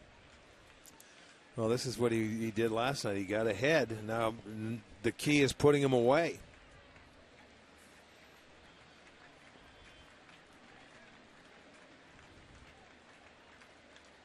And the 0-2 is strike 3 called. There you go. So the inning is over, but not before Minnesota gets a pair of back-to-back 2-out RBI singles. They lead at 3-2.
score.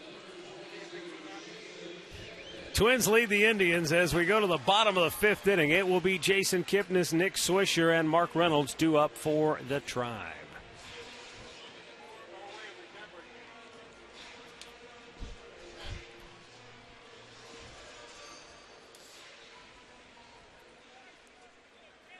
Kipnis walked in the first, RBI double in the third.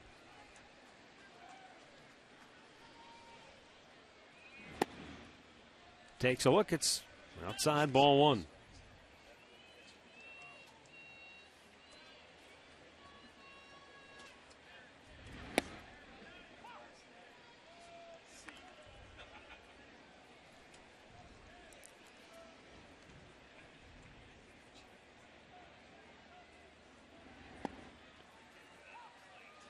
And another strike is called. 1-2 the count.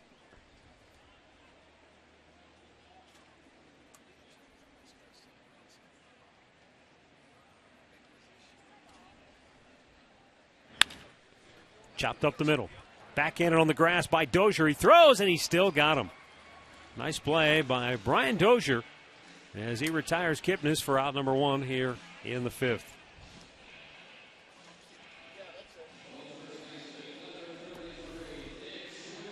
Very nice backhanded play. Slides, jumps up, and throws it out. Kipnis who can get down the line.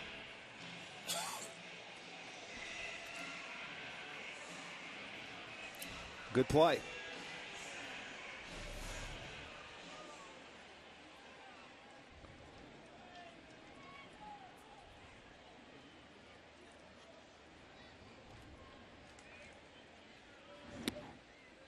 There's a strike over the outside edge. Breaking ball. Swisher tapped back to the mound and fouled out to the catcher.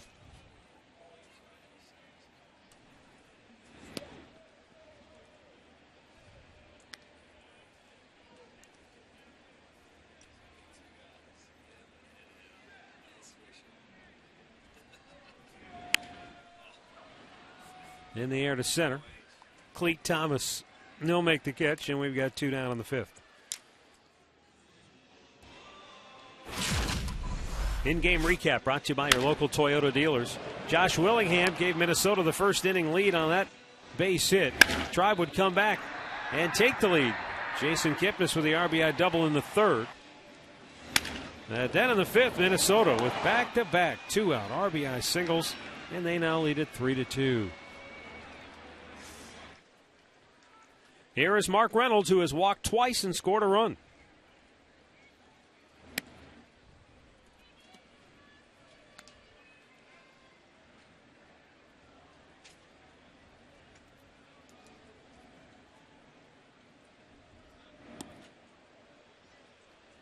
Two and 0 the count.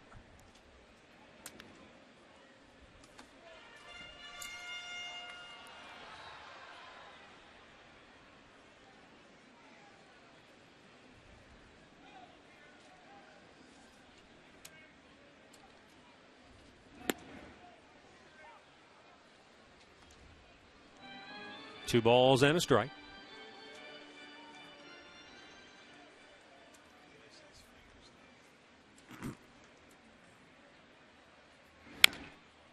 Fouled right back.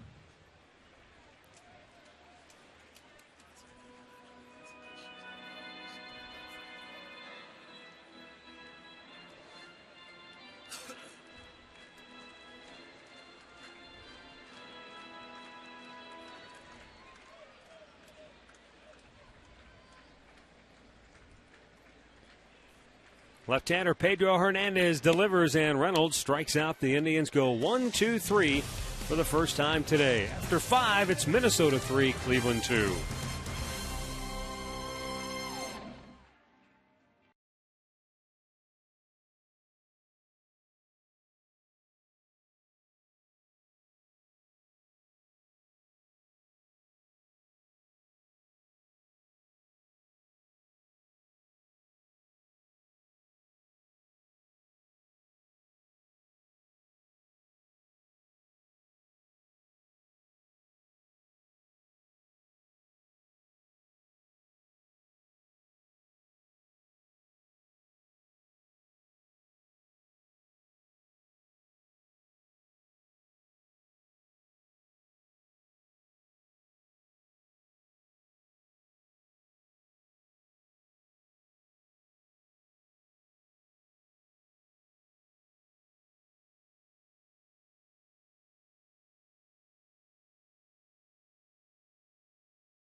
First 10,000 fans through the gates.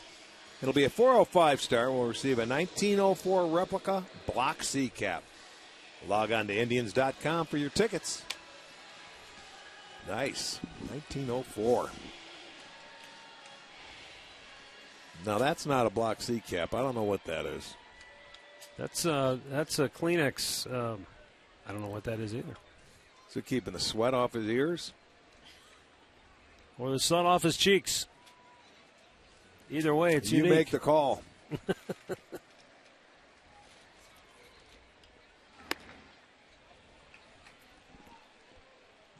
Nick Hagedorn got the final out of the 5th inning.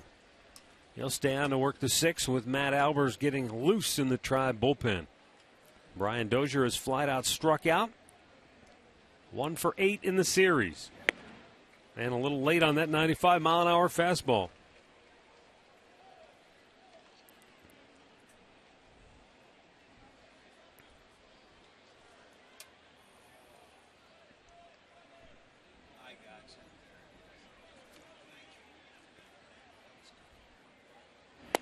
Boom, fastball, 95 miles an hour. Hagedorn has good life and good command here.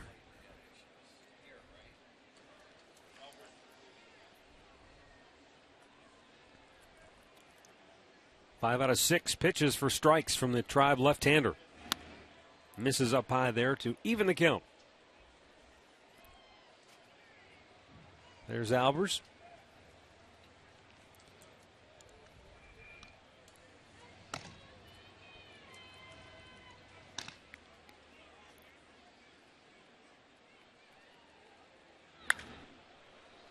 Out of play.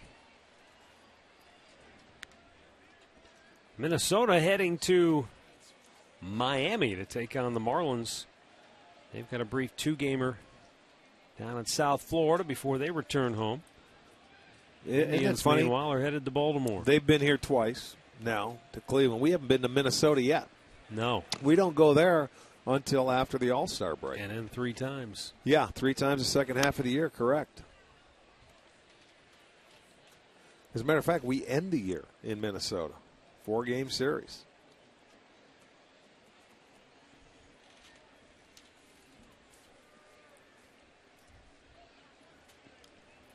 Hagedorn has been lights out with his fastball, but the breaking ball can't throw for a strike.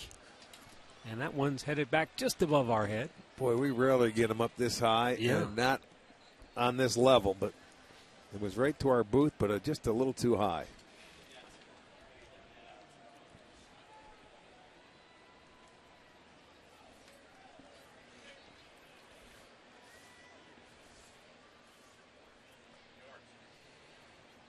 Again, Hagedorn takes a long look in. And the left-hander's 3-2. Fouled off.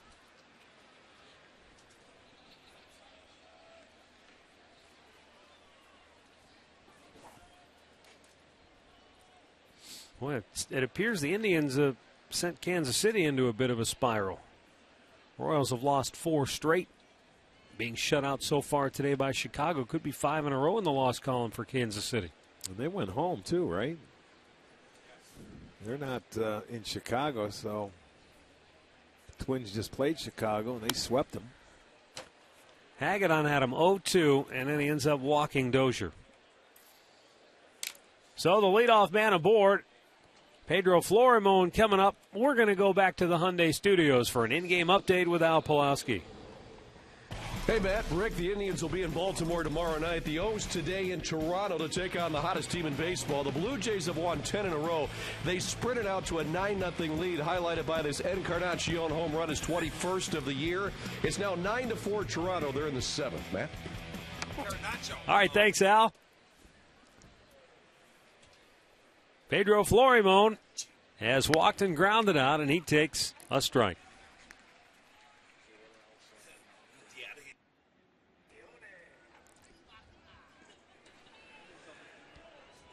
Oh, boy. In on the grass at third is Reynolds.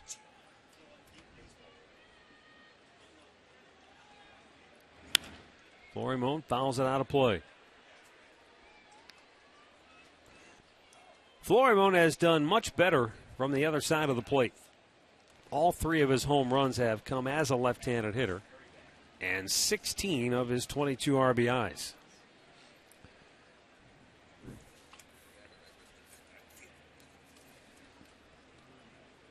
As a right-handed hitter, he is 4-for-40.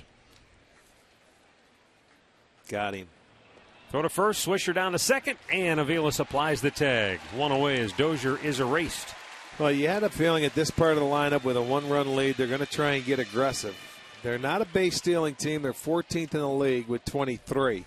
This was probably going to be a hit and run, and if it was, someone's going to talk to him. But if it's a straight steal, you got to make sure he goes to the plate. They guessed right, they get the out.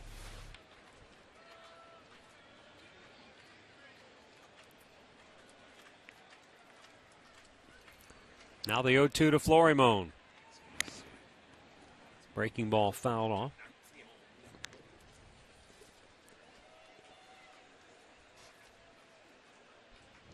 Just doesn't have as much power.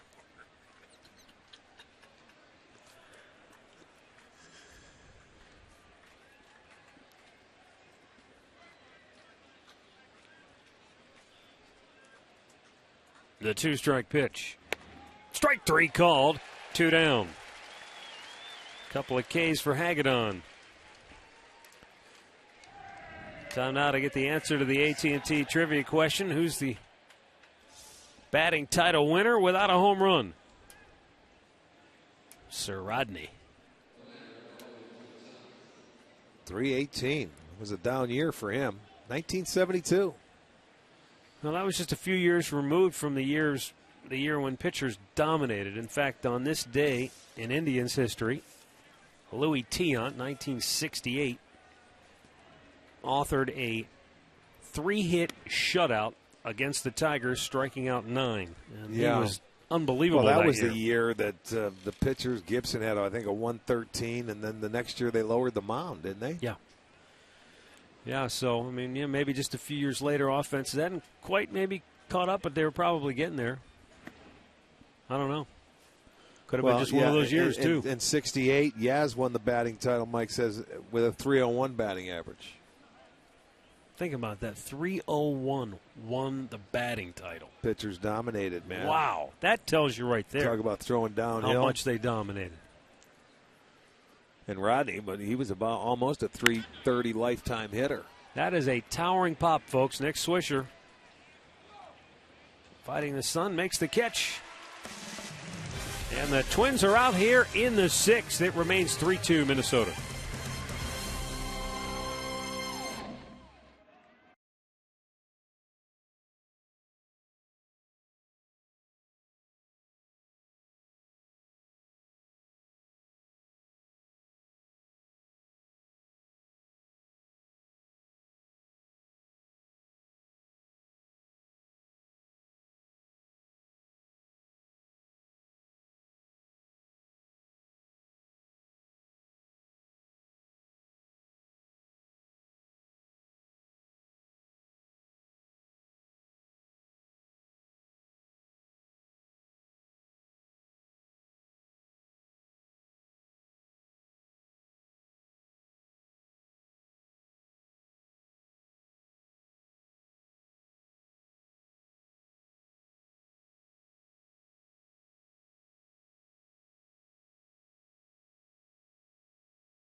sixth inning, Minnesota with today's Cleveland Clinic call to the bullpen. Pedro Hernandez went 5 innings. And now Casey Fiend takes over for the 35th appearance of the year. 1-2 at 3.77 ERA. Right-hander will be facing Santana, Rayburn, and Gomes for the Indians. Well, they had an opportunity to do a lot of damage to Hernandez, and, you know, he walked, 6 guys, so they just couldn't get the big hit when needed. If they could have knocked him out earlier, that would have put a lot of pressure on this Minnesota bullpen. We have told you before and earlier that this is the best bullpen in the league when it comes to ERA. Well, when you walk 3 in a row to start an inning and load the bases, and only get 1, that's the inning where you'd like to see, you know, the Indians really knock them out, but they only got 1 run. Well, and then he walked the leadoff man in the 3rd with a RBI double, nobody out, and they didn't score after that. So they had opportunities. Now they're going to have to do it from the 5th inning on. Well, this has been a big inning for the Indians all season long, and when actually the 5th inning has been a big inning for the Indians all season long, but they went 1-2-3 in the 5th inning today. One of the rare instances where they did not score. It's the only time they've gone in order here today, and yet there's 71 runs scored in the 5th inning. Leads baseball. Well, we'll see if they can find some magic in the 6th, 7th, or 8th, maybe even the 9th inning today. As Rick told you, they've done a pretty good job on the homestand of scoring late. But on the season, the Indians have been outscored by 10 runs in the 7th inning, by 15 runs in the 8th inning, and by 12 runs in the 9th inning. So it has not been a strength for them overall. Santana pops one back out of play. Well, this would be, if they could continue, come back, win this ball game, a good stepping stone to take that road trip. 11 games now. Yeah. 4 in Baltimore, 4 in Chicago with the doubleheader on Friday night, and then 3 in Kansas City. They played awfully well here at home this year.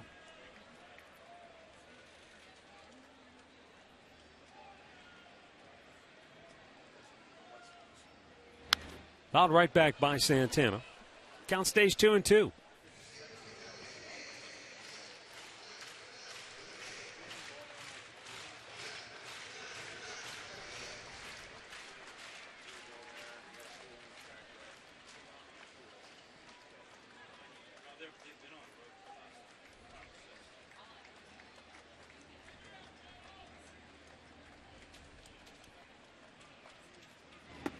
Santana takes. It's a little bit outside. And a full count.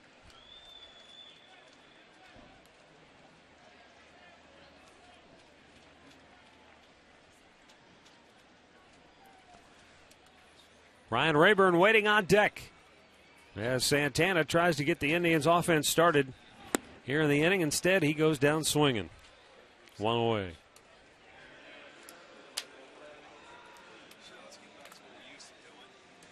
Well, come on down to the ballpark for Dollar Dogs and a post-game fireworks show. When we return home, it'll be Friday night, July 5th. The Tigers will be in town. Dollar Dogs all night. Post-game show. Fireworks set to patriotic themes. Why not? It's July 4th, and we won't be here, but we'll be here the 5th.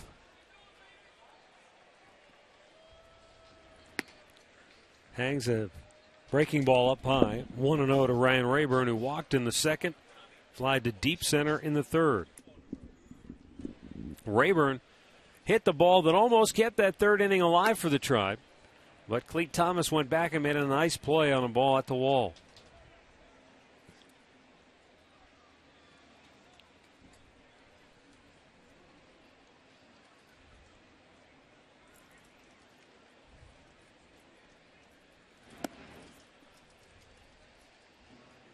Fiend is a guy who has really bounced around. He was originally a 20th round pick of the Detroit Tigers back in 2006. But for whatever reason, in 2010, he was a pinball.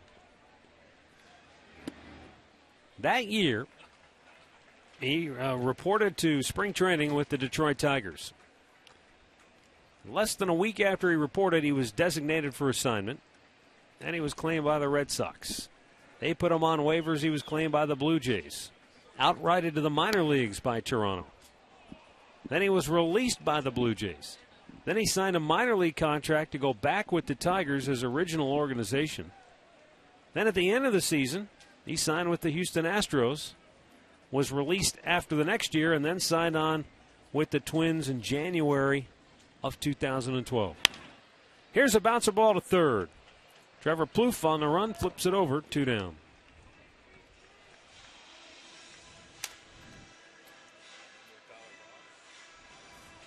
Remember to join Andre Knott tonight at 7 for All Bets Are Off.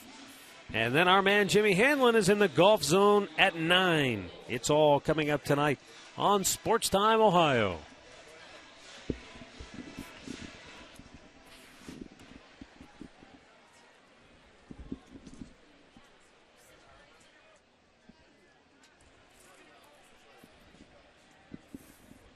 Jan Gomes drove in a run in the second with a sac fly, grounded to short his last time up.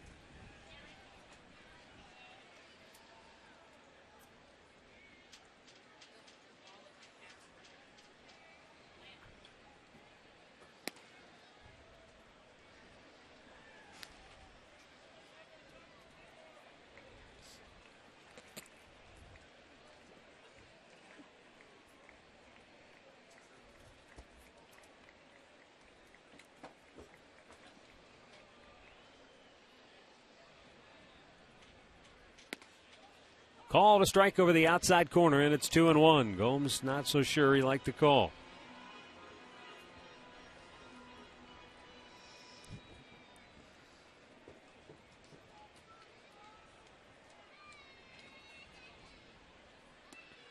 Able to hold up on that slider down and away.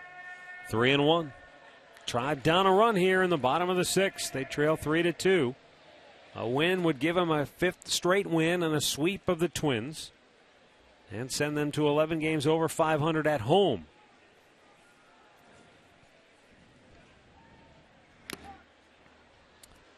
Full count. On the road, the Indians are 7 games below the break-even mark, and that's, as Rick told you, where the next 11 will be played, and it is a big road trip. Yeah, 8 of those 11 coming within the Central Division. They are over 500 now in their division. Gomes strikes out. The Indians go in order again. That's 7 straight set down by Twins pitching.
With 18 locations in Northeast Ohio, and by Levin.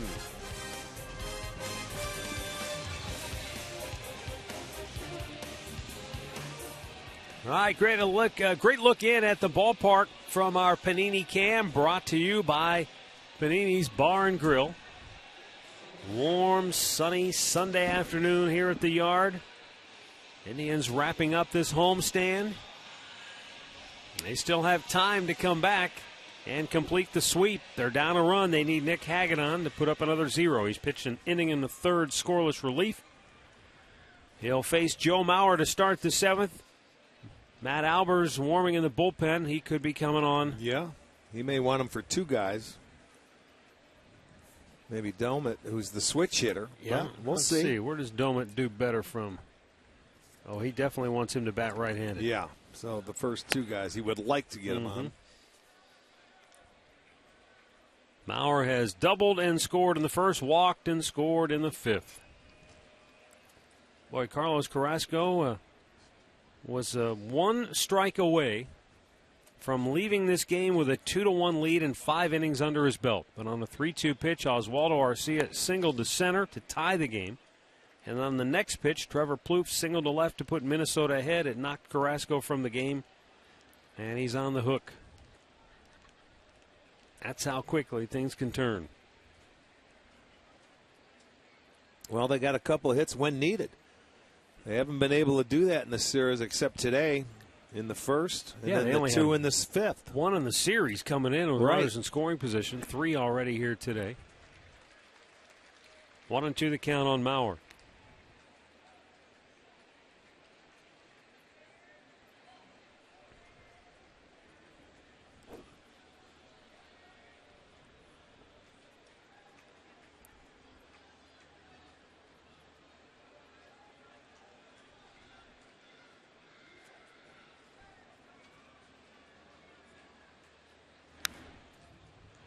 Might have helped him out a little bit with a high heater.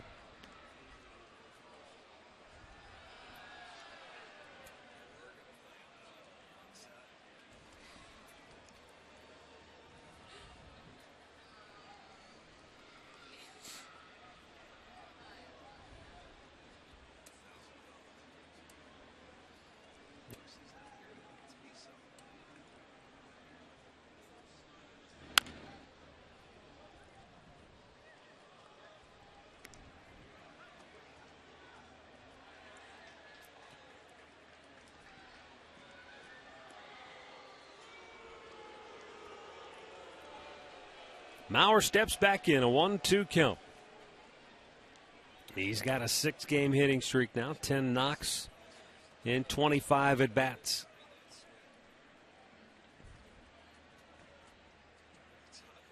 .328 average, best among American League catchers. 2-2.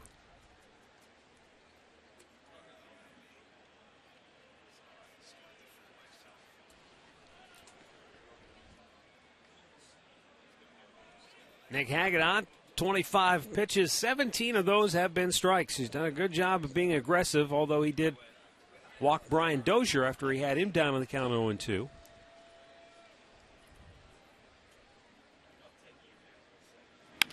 Right up the middle. Perfectly placed, and Joe Mauer has another hit, his 2nd of the day, his 4th in the series.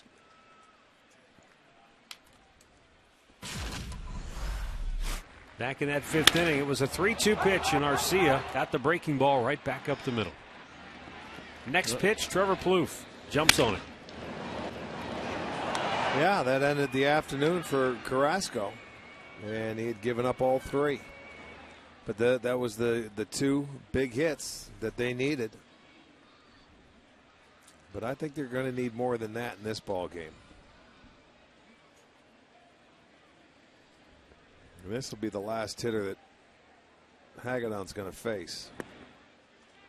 Runner goes. Oh, boy. Ball got away from Gomes, and easily into second is Mauer.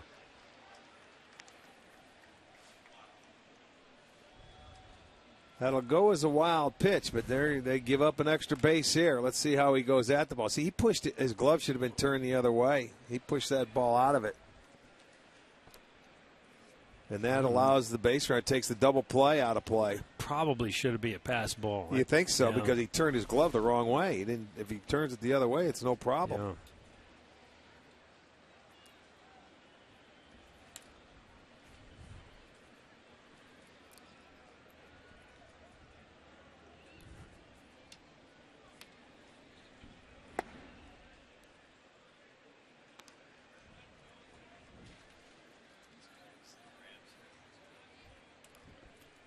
You see there, Domet hitless in the series.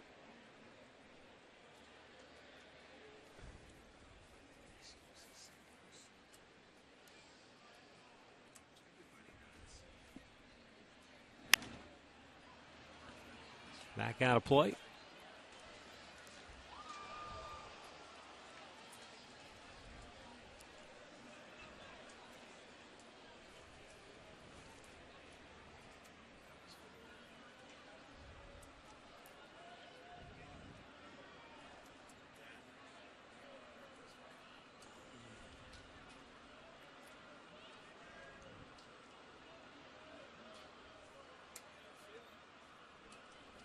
Now Hagedon, a check on the runner, the 2-1 pitch. Just reached for it, bounces it over to Swisher. Hagedon trying to beat him to the bag. He just does. No, he called him safe. Holy smokes, are you kidding me? What did Chad Fairchild see that I didn't see? He has problems getting over to first base, though. He had a problem and an issue with it last night. He was late getting there. And even though he was there, he was, late again. Yeah, but that looked like he was out. Well, it did. From our angle, it certainly did.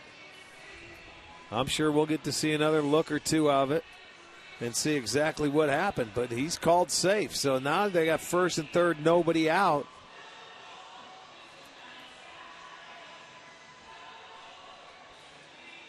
Let's take another look at it and see from our angle. There's the flip. Plenty of time. He's running, and he's running, and he's out. I think he got the foot down before Domet got there. I think you're right. It looked like. Let's see this angle. Yeah, it's close, but I think he did. He got it on. You see, it was that little choppy last step that got him, that tricked him. Footwork was a little weird. Yes, it was. It should have been one step there, but he took another half a step before he could get there. He clearly beat him. He did, no. But he didn't get the call. So bad call, and the Twins are looking pretty here in the seventh. They've got first and third, nobody out. And Terry Francona is going to go back to his bullpen. Matt Albers coming on when we come back.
In trouble right now with Minnesota threatening. They've got first and third with Josh Willingham coming up, and Matt Albers on out of the bullpen, 22nd appearance this year. 1 win, no losses, 2.74 ERA. He has struck out 20 in his 23 innings. He has walked 14 as well. Willingham 1 for 3 on the day with an RBI single back in the first.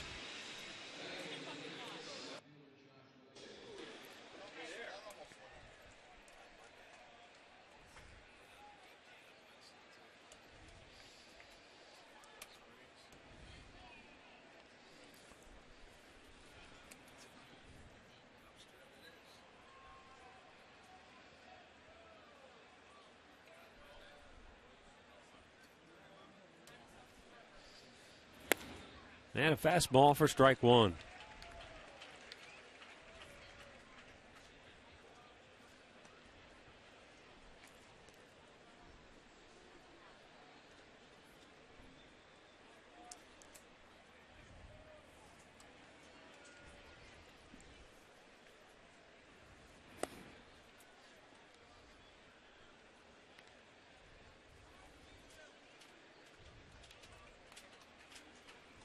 One on one the count.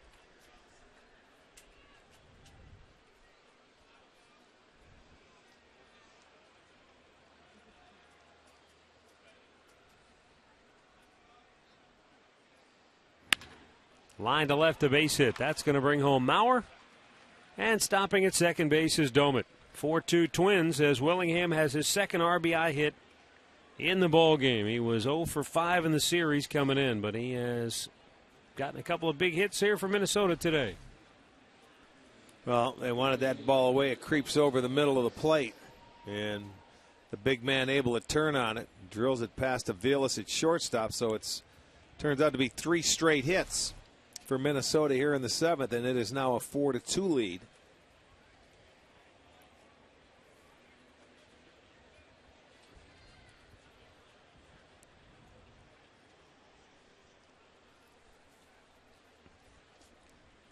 Oswaldo Arcia picked up an RBI hit in the 5th.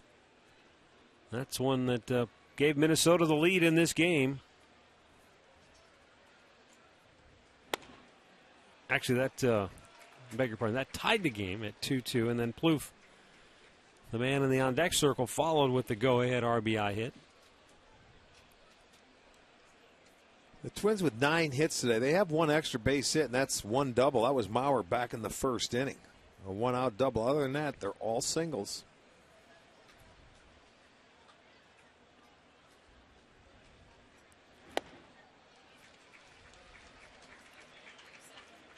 No balls, 2 strikes.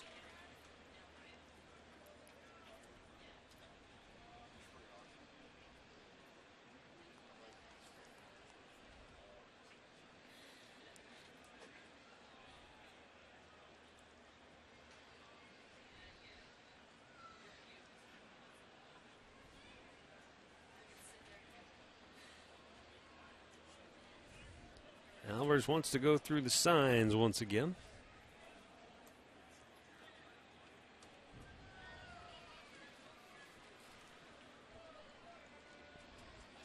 Now the right-hander ready with the 0-2. And in the dirt, good block by Gomes.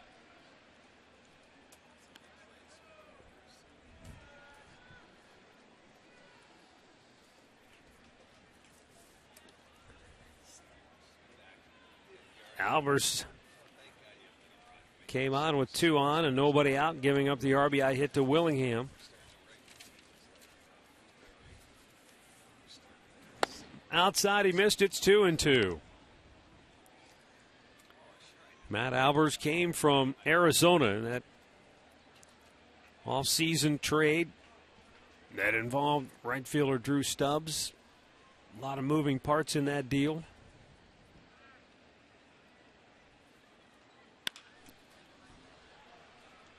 Down the line and twisting foul out of play.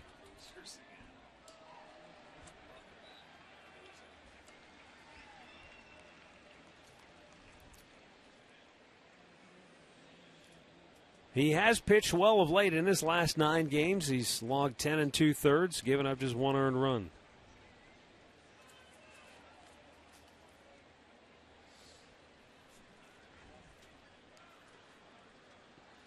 The 2-2 to Arcia.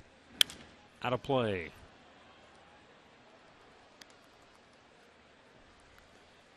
Tribe started the day 3 games in back of front-running Detroit. Tigers had split their last 10 games, while the Indians have won 8 out of 10.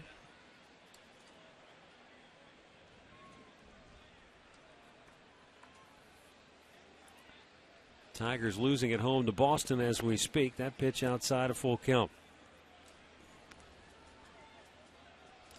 You remember, this is the guy that hit Carrasco's breaking ball 3-2 right back up the middle. He likes to go the other way. I haven't seen him come in and try and bust this guy in. He's off the plate. He likes to extend his arms.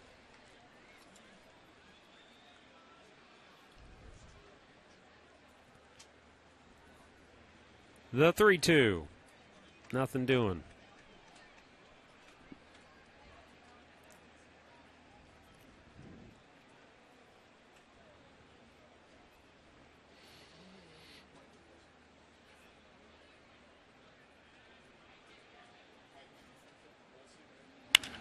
Crushed to right.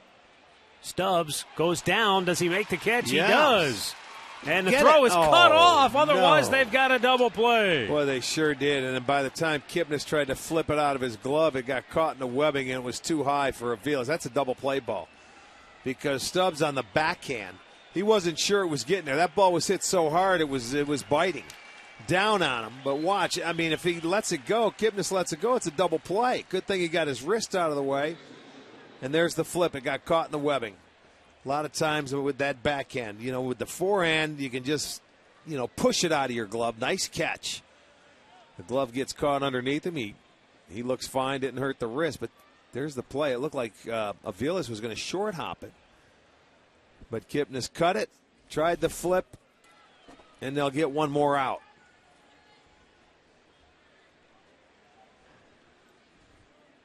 So 1 out in the inning. Now Trevor Plouffe 1 for 3 with an RBI single. He takes a strike.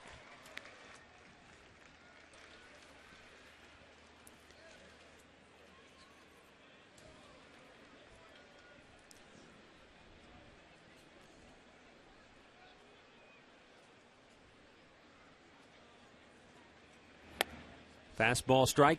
0-2 the count.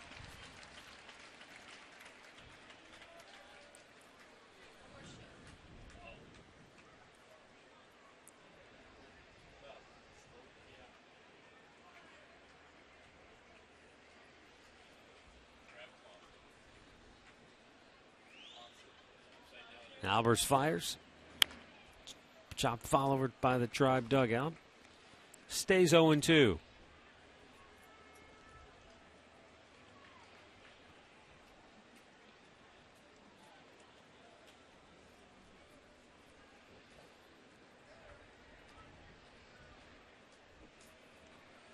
You look at the Minnesota runners.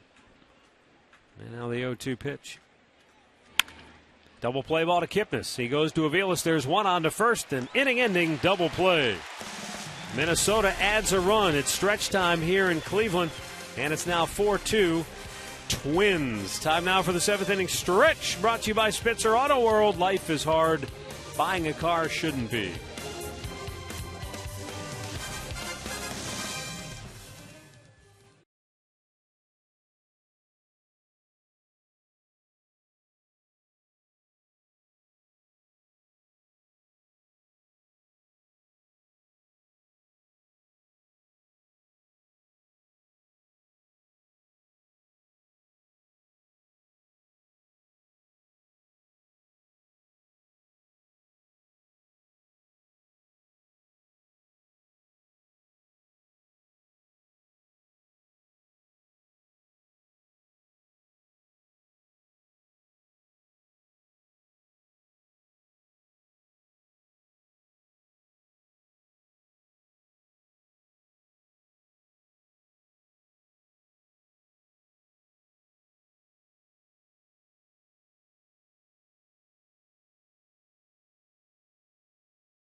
4-2 Minnesota as we go to the bottom of the 7th inning. And before we do that, as a reminder, or as we promised earlier, I should say, it's time for Miller Time, brought to you by Miller Lite.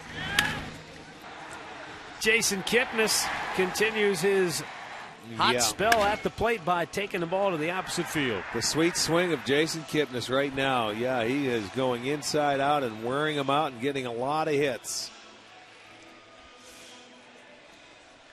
He's due up 4th here in the 7th inning. Drew Stubbs to lead it off.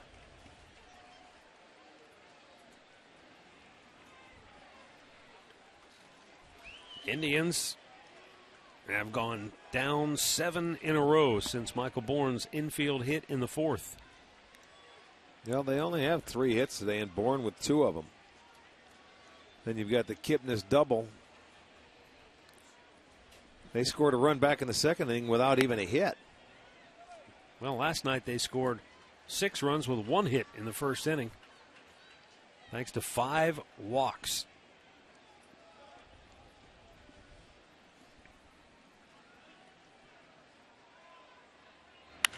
That's hit well. Deep left center field. It is gone to Souvenir City. Drew Stubbs with a solo home run, his 6th of the year. And it's now a 1-run game at 4-3.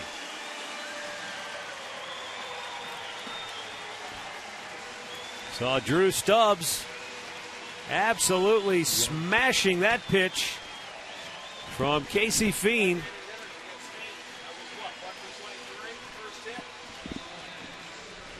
Take another look. Boy, he crushes that one. That looked like a little spinner that stayed middle of the plate. And Stubbs hits his 6th. And that's the first hit against a right-hander off of Fiend in 21 at-bats.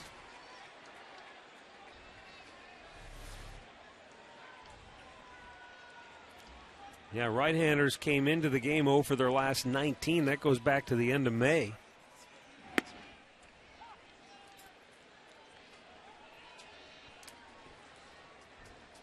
Now Michael Bourne, who has the 2 hits, both of them of the infield variety.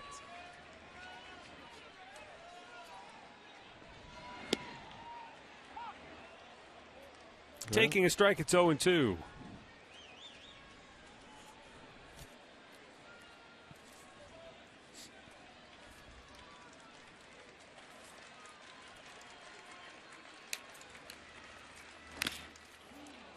Off the mask, the catcher Domit.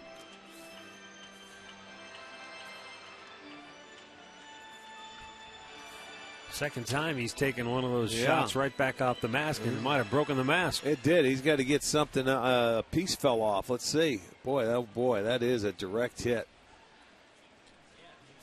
And I'll do a little repair work on it. I'm sure they have another one in there in his catcher's gear bag. Something popped.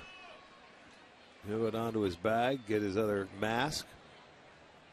He's in no hurry either. He's seeing little birds flying around or stars. Surprised somebody else wouldn't have gone to get it for him. He may want to do it just to get a break. Yeah. I mean, that was a direct hit. Here he comes, He back just ready to wanted go. to take his time, and now he's ready to go. You're right.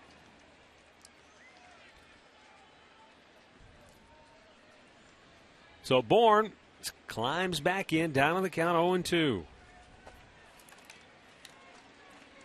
4-3 ball game now after the homer by Drew Stubbs, extending his hitting streak now to 5 in a row. Upstairs, they give Bourne a big hole on the right side, Parmalee guarding the line.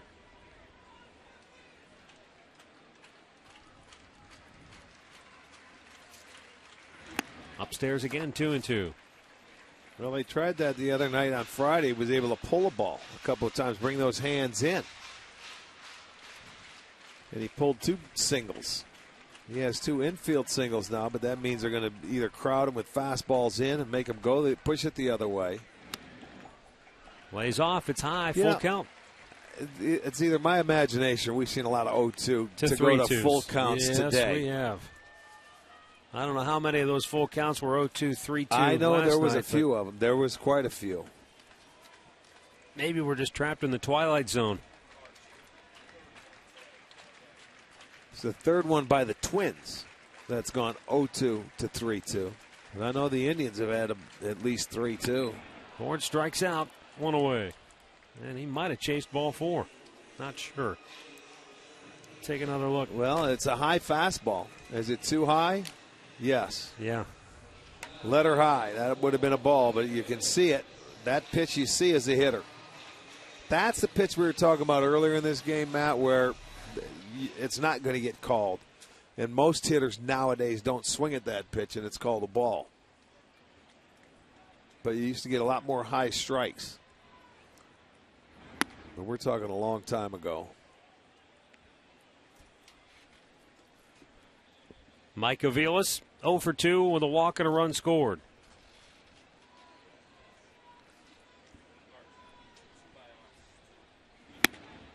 He can't help himself. 1-1 to count.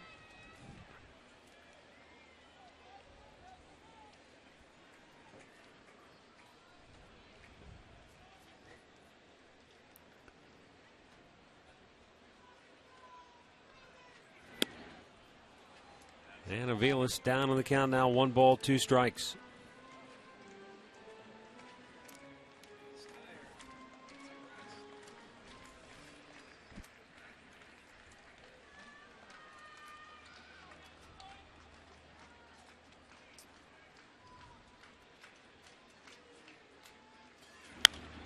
Popped him up.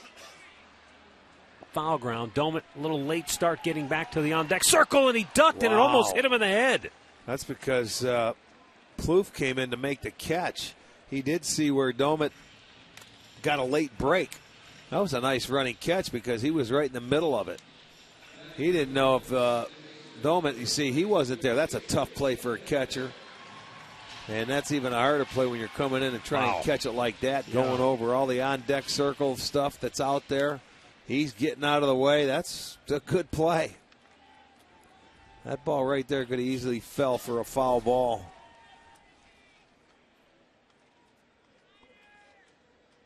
Here's Jason Kipnis now.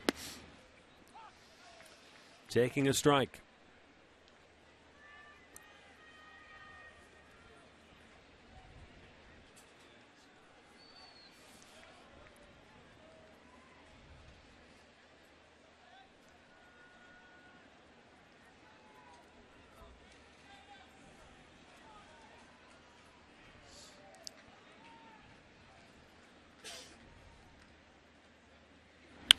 Kipnis with a base hit into right field.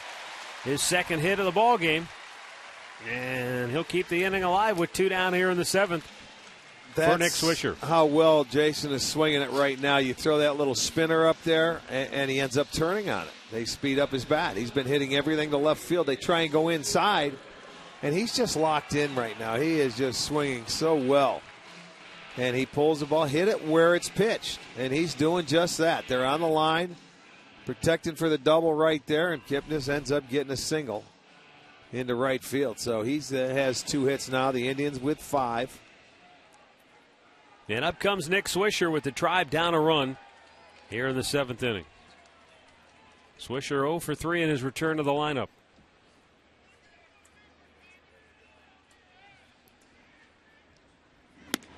Yes, he did. It's the first time he's really been aggressive today. You know, he went out there, was patient in his first 3 at-bats, but this one he wanted to get out there, and you could see he couldn't check. I wonder, is he? You think the aggressiveness comes from hitting from the left side of the plate? It might, yeah, it might. First 3 at-bats all right-handed against the lefty. It depends. He had that shoulder issue. Maybe he's been having to deal with it all year. But before he sat down for 6 games, if you remember, he had that big swing from the left side of the plate. And then ended up putting a good swing on it after he, winced and had some issues with it, and he didn't play after that game. I don't know. Could be.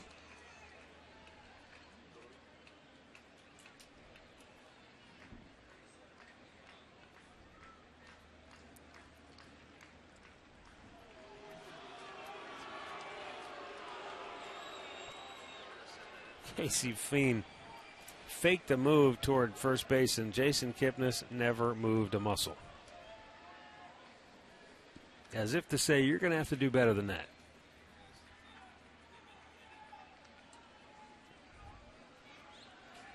The 0-1, low, 1 ball, 1 strike.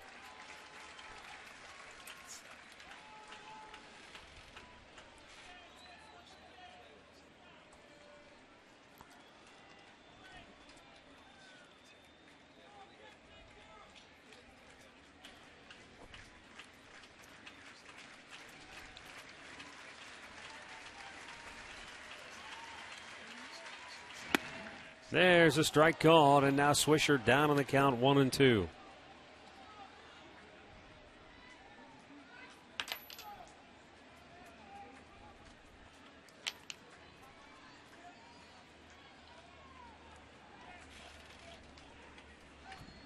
Casey Fiend, who came on in relief of Pedro Hernandez, has worked an inning and 2/3. The 6th was a 1-2-3 inning. Then the leadoff homer by Stubbs here in the 7th. Retired the next 2, gave up a hit to Kipnis. And now he's got Swisher down on the count, 1-2.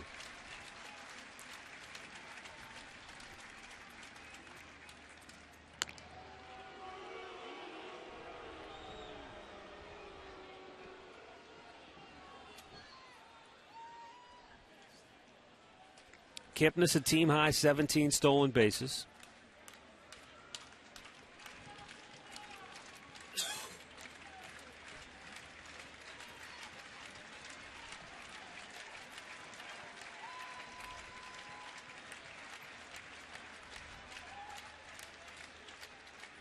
Upstairs with it, 2-2.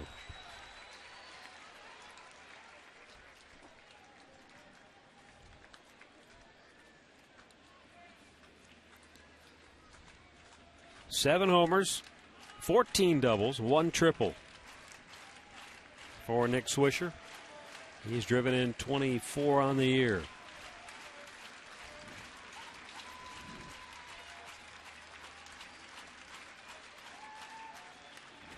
Strike 3 called, and the inning is over. Indians get a run back. The Stubbs home run. Drew goes deep here in the 7th. It's a 1-run game at 4-3.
Retransmitted in any form, and the accounts and descriptions of this game may not be disseminated without the express written consent of the Cleveland Indians.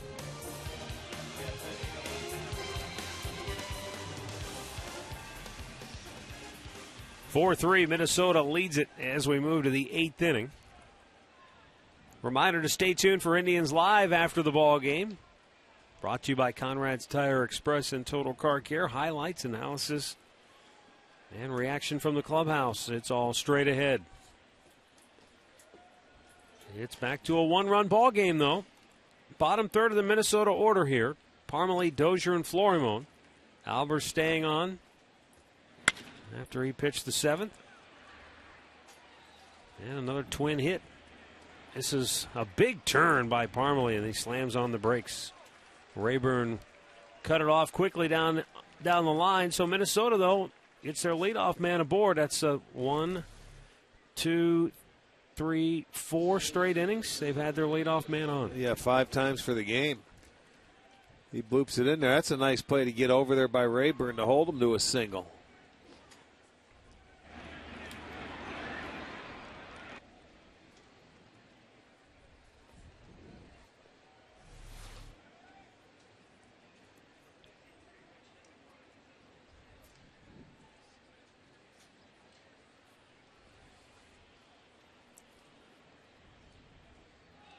Runner goes, and the ball is fouled third base side.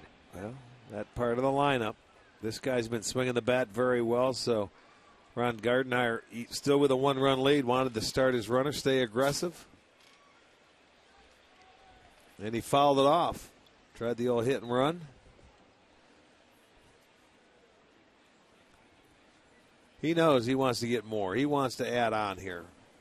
That one the Indians were able to get back in the 7th inning. Big deal.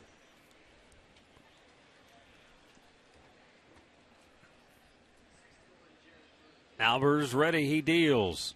Runner holds, ground ball to short. Aviles goes to second. There's one. Kipnis trying to turn 2. Called safe. Bang, bang.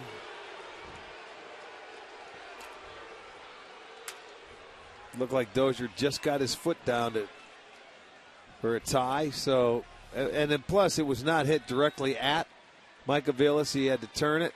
Kipnis with a nice turn to first. But Dozier just does beat it out.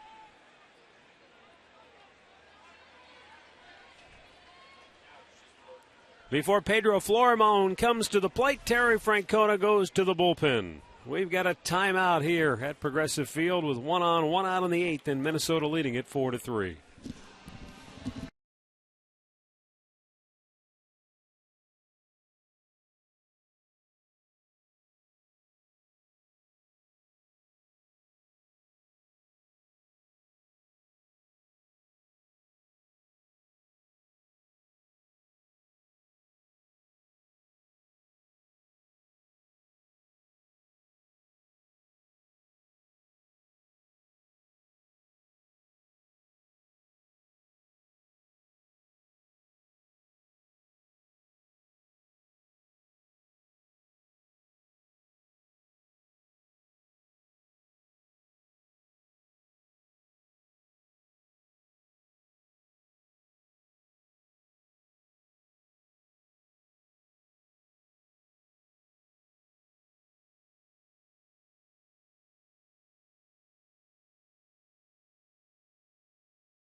There will be autograph sessions with Cavs legends, great prizes, and lots of activities for all ages.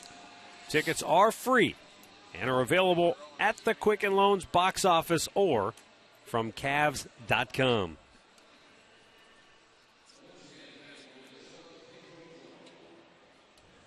Rich Hill, the left-hander, coming on. He'll be facing Pedro Florimon, who is 0 for 2 with a walk.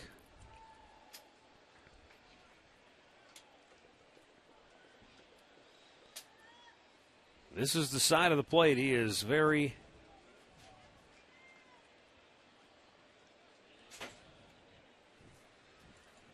There's the pitch. And almost got him, but missed. 1-0. He's The splits 4 for 40. 41 now. He struck out against Hagedon in the 6th, so he's just. Well, and also maybe the left-hander in facing him, not only for that, but also to keep the runner close to first base, too, not getting a jump to where they can put a hit and run on. In the air to left field. Back goes Rayburn. He makes the catch, 2 down.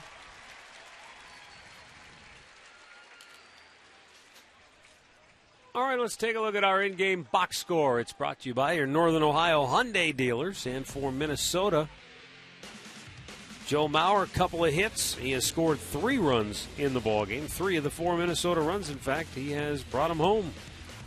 Walked and scored in the 5th. Back-to-back 2-out RBI singles in the 5th by Arcia and Plouffe.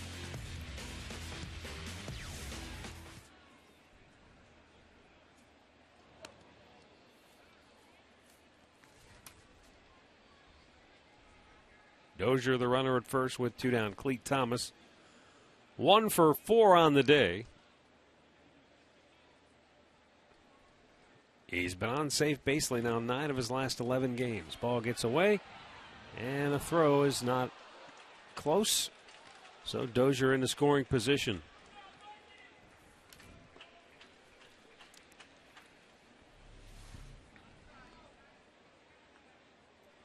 That ball in the dirt deflects off, and he will move up anytime you try and rush. That's a good heads-up play by the base runner. See that ball in the dirt, 2 outs, take off.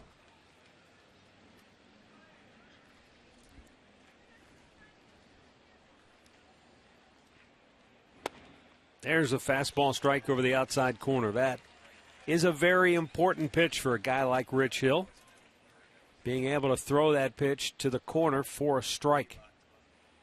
That makes his breaking ball that much more effective when he can throw that pitch for a strike. That's the pitch he has to throw if he's going to be successful against left-handers. Swung on and missed. Just what I talked about. When he can spot the fastball, yes. That pitch much more effective. Exactly. And, he got a strikeout on Mauer last night with the fastball in the zone. And then he comes back with that breaking ball. You're right. It sets everything up, but everything stems off your fastball. You got to prove to these guys, the left-handers, you can throw that fastball for a strike. Then you can mess around with that big old breaking ball because he's had a tendency. He's hung a couple of those this year.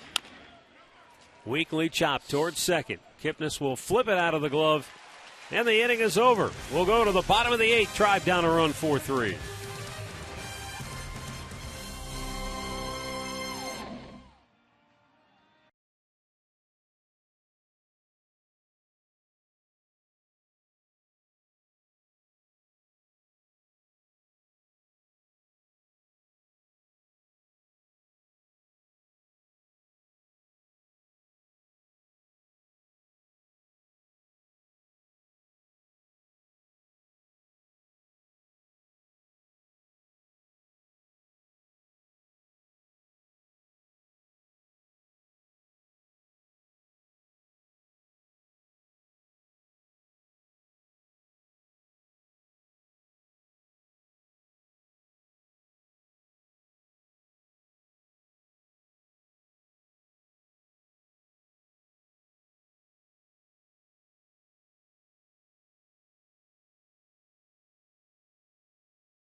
The Indians 10-5. They are going back to their bullpen. Jared Burton coming on for the Twins. It's been Hernandez, Fiend, and now Burton. 34th time, 1-4, 362 earned run average. He has 31 strikeouts in those 32 and a third. He'll be coming on. He'll be facing Reynolds, Santana, Rayburn, the scheduled hitters. So the Indians got to mount a little comeback here. 1 to tie, couple to win. Well, Mark Reynolds, the big bat, has walked twice today and scored a run. Carlos Santana walked. Ryan Rayburn walked. They all walked in the second inning. That was when the Indians loaded them with nobody out, managed just the 1 run. But here they are in the 8th inning with a chance to win. It's another 1-run game, and the Indians have been pretty good in these 1-run affairs, especially of late. They are a major league best 14-7 in 1-run games this year, but Reynolds pops this one sky high to left. And it's Willingham who grabs it for out number 1. We will now revisit our keys to the game from earlier. Well, Carlos Carrasco did not have that carryover. He had a tough time with command. He was working from behind quite a bit. But even with that, he still had a chance to get through that 5th inning and keep a 2-1 lead. But on a 3-2 pitch, gave up the game-tying hit. The next pitch gave up the lead, and then he exited. Carlos Santana 0 for 2. He was going to try to bunt to get aboard with that shift on.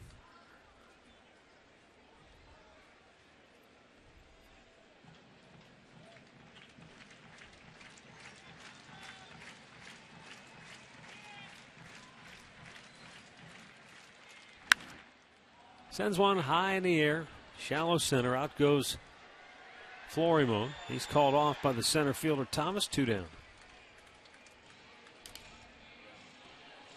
Couple of weak pop-ups here to start the inning. Looks like Brantley coming out of the dugout to hit for Rayburn now with 2 outs.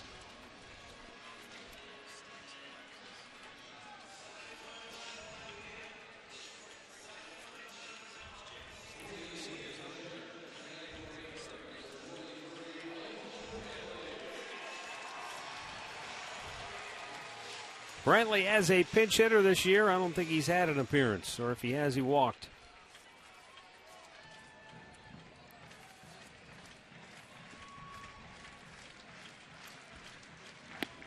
He takes a strike.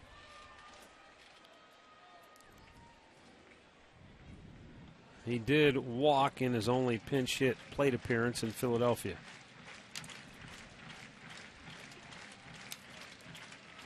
Outside.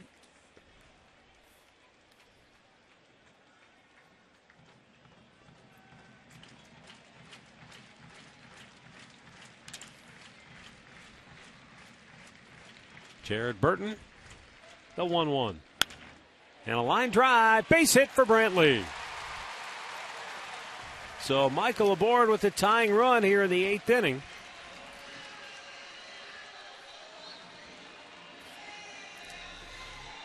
This ball looked elevated a little bit, and it was. It was above the belt that Brantley gets on top of. Wasn't hit as a line drive, but he got enough of it to get it over the infield. Well, Michael Brantley doesn't pinch hit a lot, as we mentioned. That's only his 2nd plate appearance of the year. He's now 1 for 1 with a single and a walk. But in his career, he is now 5 for 9 as a pinch hitter. Yeah, that doesn't surprise me with him. Yan Gomes, meanwhile, 0 for 2 on the day with a sac fly. Caught in between and a foul tip.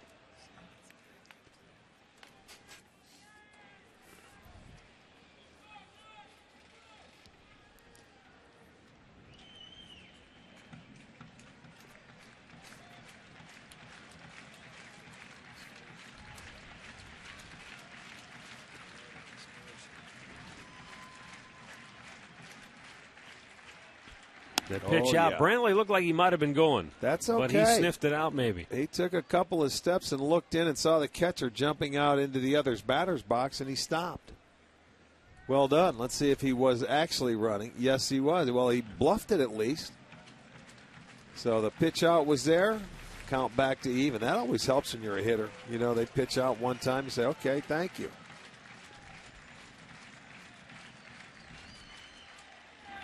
Outside, 2-1.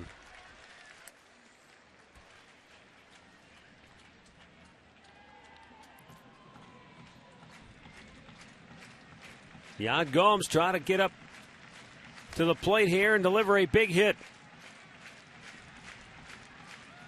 Tying run at first in the form of Brantley. He takes off. Swing and a miss. The throw down not even close. And it's knocked away, but Brantley holds right there. Figure you're already in scoring position. Right. No reason to take an unnecessary chance. Correct. That's all right. He steals a base when he had to. Gomes ended up swinging at the pitch and missing it. And Domet had really no chance for Brantley to get him there at second base. But there's the tying run. A base hit away from tying this game up. 6th steal of the year for Brantley. And now Jan Gomes with a 2-2 count. If he can find a hole, Brantley can get home from second with 2 down.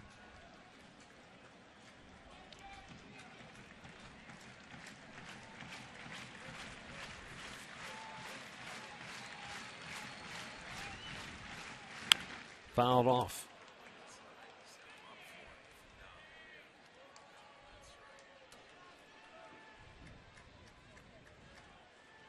Gomes is 1 for his last 9 on the homestand.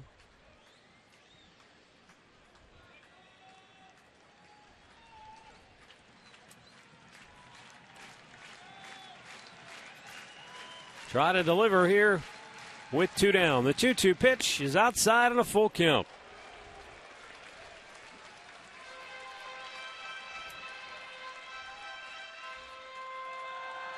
Drew Stubbs would be next.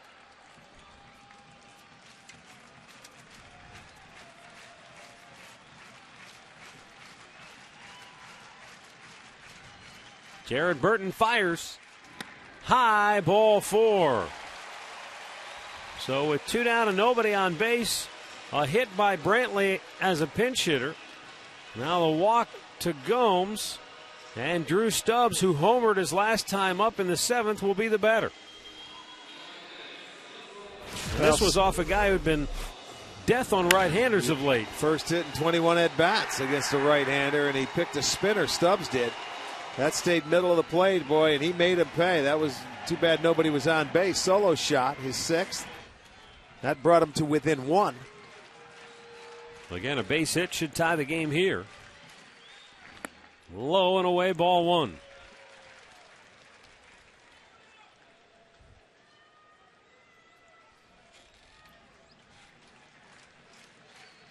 A Minnesota bullpen that has really been tough on opposing hitters of late. And now he falls behind Stubbs, 2-0.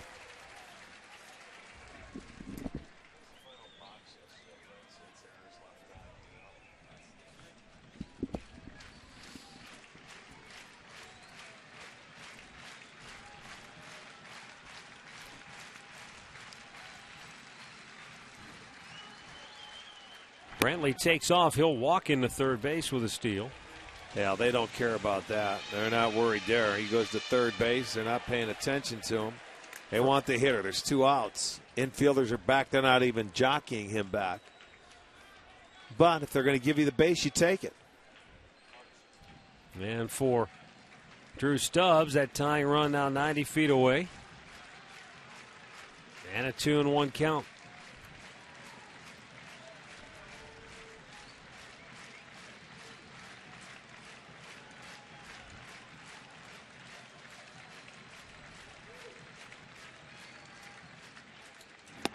Swung on and missed. It's 2-2.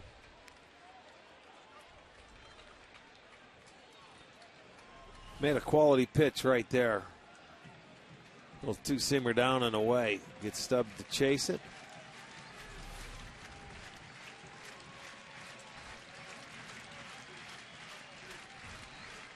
Burton nods in agreement.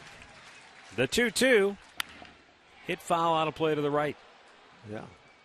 Gomes was moving on the 2-2 pitch. Yeah, how about that? They're going to start him at 2-2. I think with Brantley at third, figuring they're not going to throw through, so they'll take their chance of sending their catcher down to get himself in scoring position.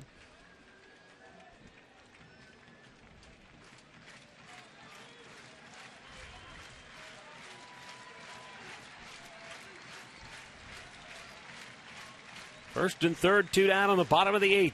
2-2 pitch, runner goes. It's ball 3 and a full count, no offer to throw. So Gomes with just his second steal of the year.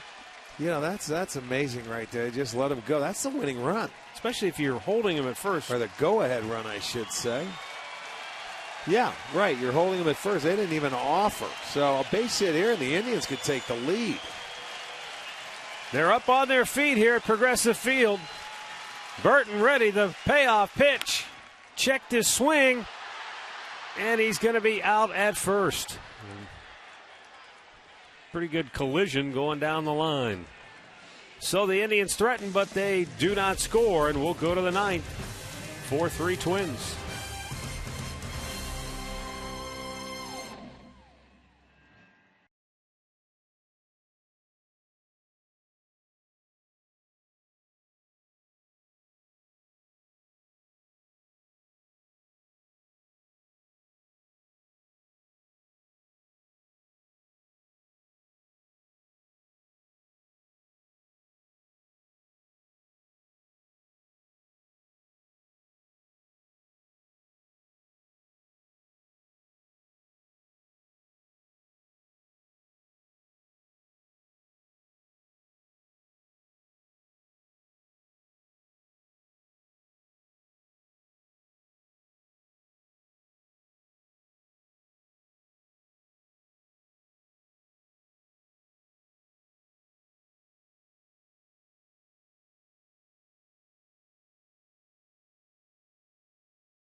Classic, one of the year's can't-miss events.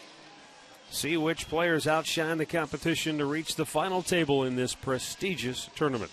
It's tonight at 11 on Fox Sports Ohio.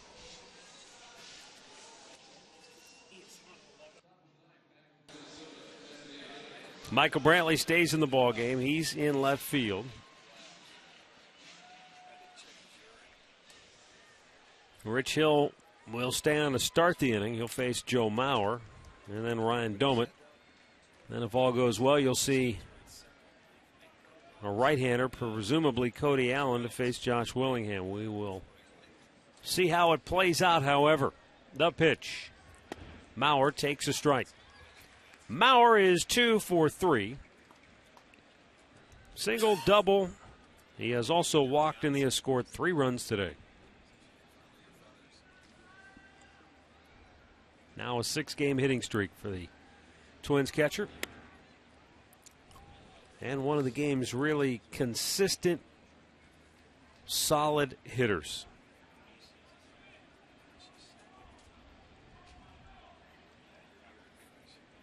.24 doubles on the year now. Chased one, down on the count, 1-2. The 24 doubles for Mauer came in the day 3rd in the league was one behind Chris Davis of Baltimore. Don't know what Davis did today, but Baltimore did score 5 runs and banged out 11 hits against Toronto. They lost 13-5, however, so the Indians will face an ornery bunch from Baltimore as they have lost 3 in a row.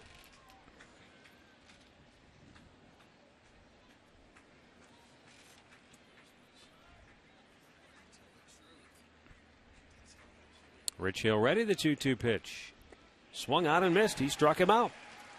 Ball was in the dirt, so Yan Gomes fires to first. 1 away. Again, he gets that big breaking ball, and he gets Mauer to chase it. See, he locked Mauer up at the fastball yesterday on a 3-2 pitch, but he gets him to swing at a ball out of the zone. You don't see Mauer swing at many pitches out of the strike zone.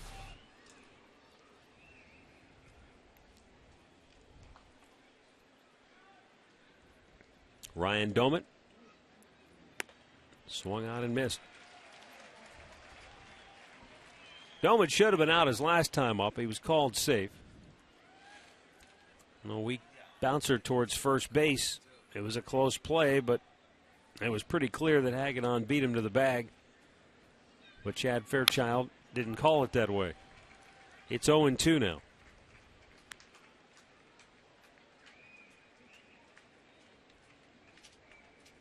And the only reason I bring that up is because Domit, who is a switch hitter, but from the right side of the plate has just 1 home run. From the left side, he has 7, which is why the left-hander Hill stays on to face him in this situation, just as Hagedorn did in the 7th inning. Then in the 7th, with the first 2 on base, Terry Francona went to the right-hander, Matt Albers, to face Josh Willingham, who is currently on deck. The 1-2. Line to left, a base hit. And Minnesota with a 1-on, 1-out.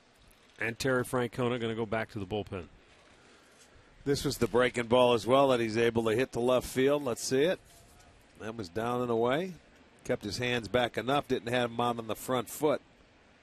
So he gets a base hit, and his afternoon will be over for Rich Hill. And Cody Allen will be coming on for the Indians now when we come back.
Time Ohio, Indians Live, brought to you by Conrad's Tire Express and Total Car Care.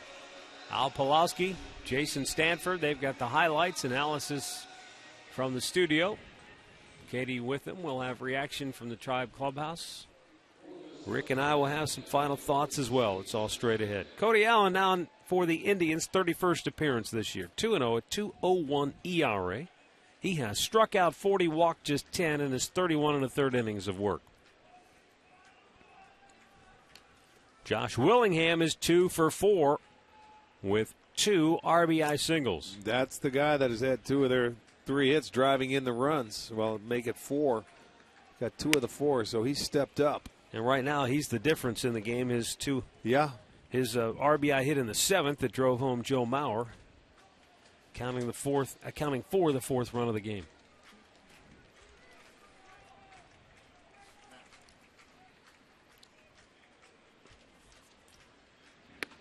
In there for a strike.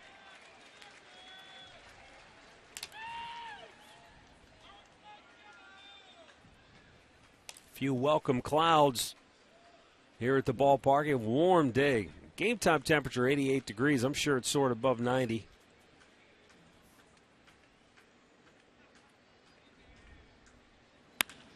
Jam job toward center field.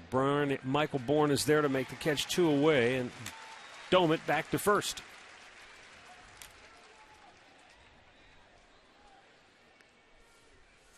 Oswaldo Arcia, as you get a look at the sky here today.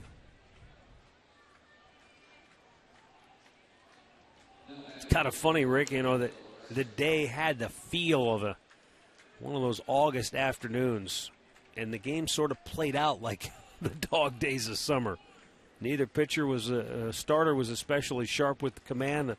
Combine that with a rather small strike zone from Eric Cooper, and with a lot of pitches early, a lot of base runners, but neither team really able to take full advantage either. So a lot of base runners, but a lot of stranded.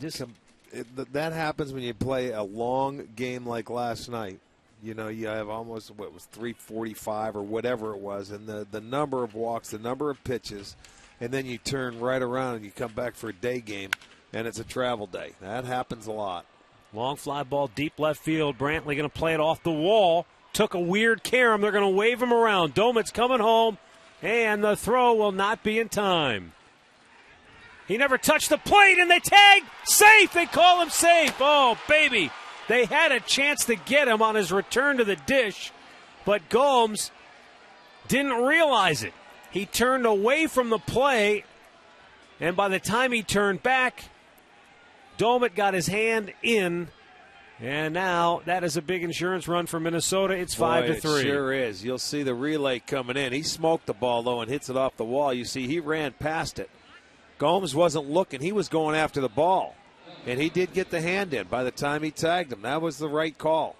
Watch, he comes back, and watch the right corner of the plate. There it is. He gets it in, and then the tag is applied. And he said he got the hand on, and I have to agree with that call. Gomes was going after the ball. He didn't see him miss the plate. Someone else would have had to tell him that. Cody Allen backing up the play. Might have been yelling at him. I mean, I heard people yelling all the way up here. I'm sure it was the Twins dugout maybe yelling. Touch the plate. To get back and touch the plate. Whatever the case was, it was too late for Gomes to do anything about it. And Arcia caught a break because of where that ball hit on the wall. It hit just above, I think it hit just above the big doors. And there's a little crease in the padding. Yeah. And so instead of it getting a true bounce, it kind of bounced up in the air. Yeah, it sure did. And you'll see he runs past it, and he tried to short hop it and missed the plate. See, Cody was down there. Did you see his face? He didn't see it. Whoever was behind the plate didn't see it. He was looking down on the ground. Somebody else would have had to tell him because he wasn't even paying attention to the play. He was probably upset the guy got a base hit. I'll tell you what, it's funny when you look around there, the only guy I think that knew he missed the plate was Domit. And he went back and he was just able to get in there to give him that insurance run they needed.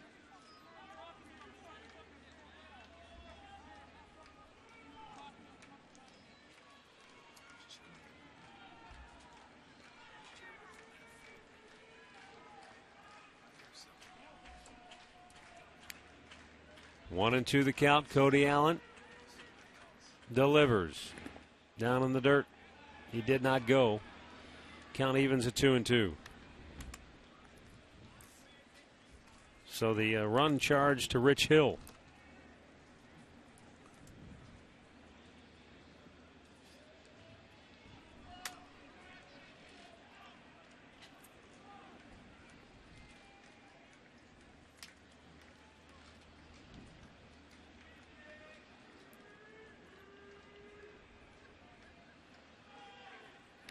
bounced it in front of the plate, and it gets boy, by. boy. Wild pitch sends Arcia to third. Wild pitches continue here for this Tribe staff.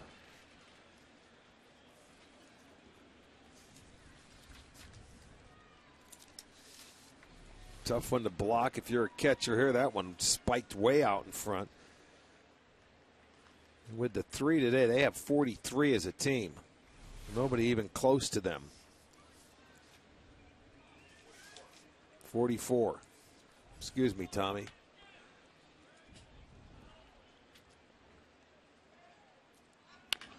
Chop to third. Reynolds from the cut of the grass throws him out.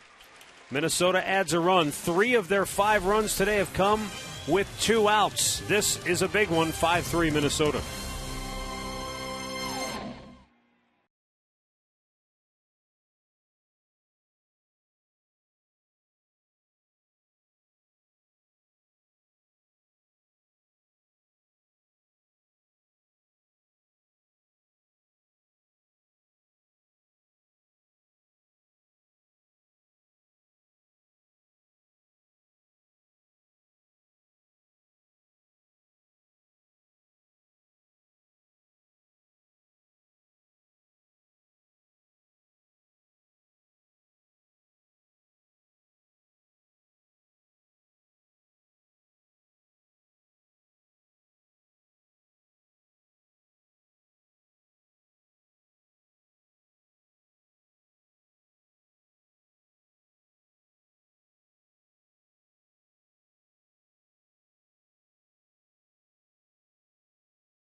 Their closer, left-hander Glenn Perkins, who's done a nice job solidifying that role. He's 18 out of 20 in save situations for Minnesota.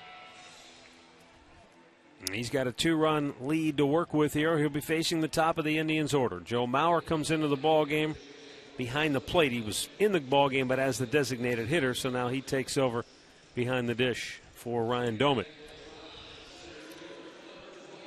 Well, I'll tell you, that 1 run certainly makes a difference. That little cushion helps.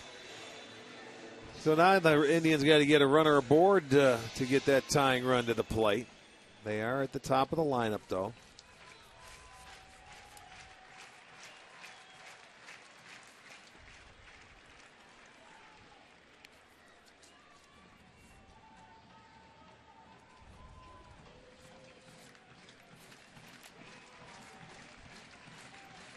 Bourne with a 7-game hitting streak now. And it's 2-0.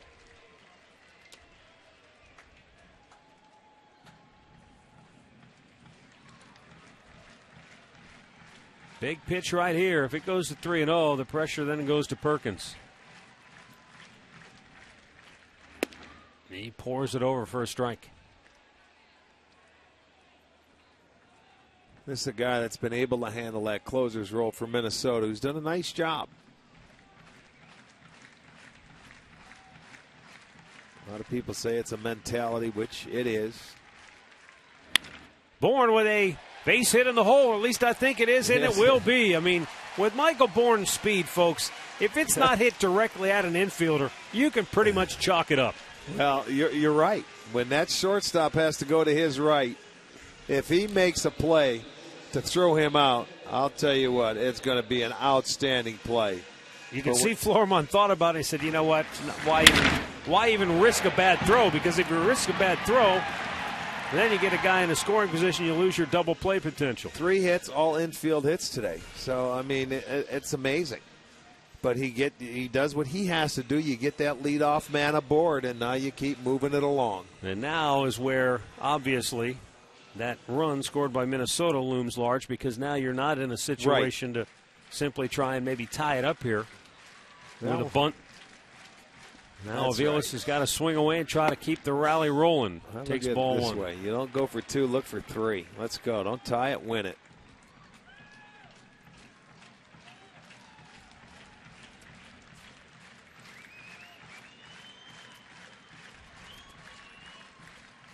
See if Aviles can take a page from Bourne's book if he gets a pitch outside. Wrap it through the hole. Instead, it's a tailor-made double play ball. 2 down.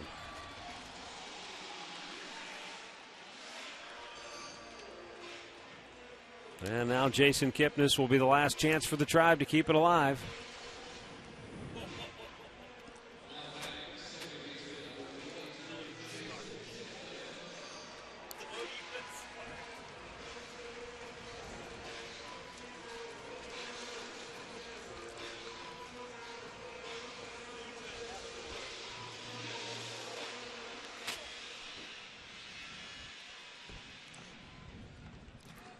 Kipnis, Jason has 2 hits today, an RBI double in the 3rd, a single in the 7th.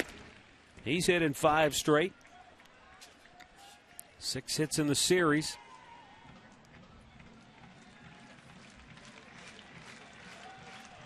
Detroit has come back to take the lead on Boston. They're in the 8th inning in the Motor City. Tigers lead at 7-4. So if they hang on and the Indians fail to rally, they will drop a game in the standings. They started the day 3 back of Detroit. Swung on and missed to count now 1-2.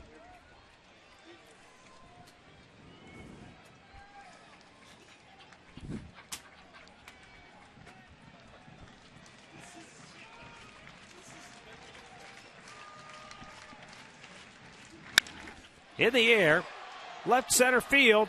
Way back and off the top of the fence.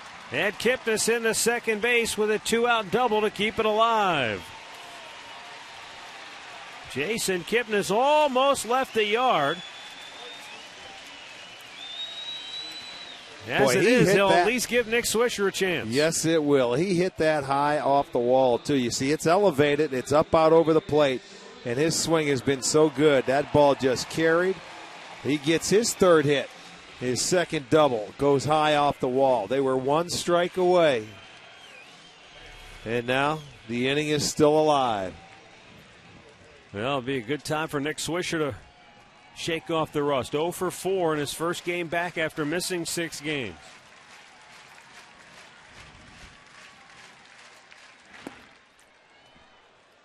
Strike 1.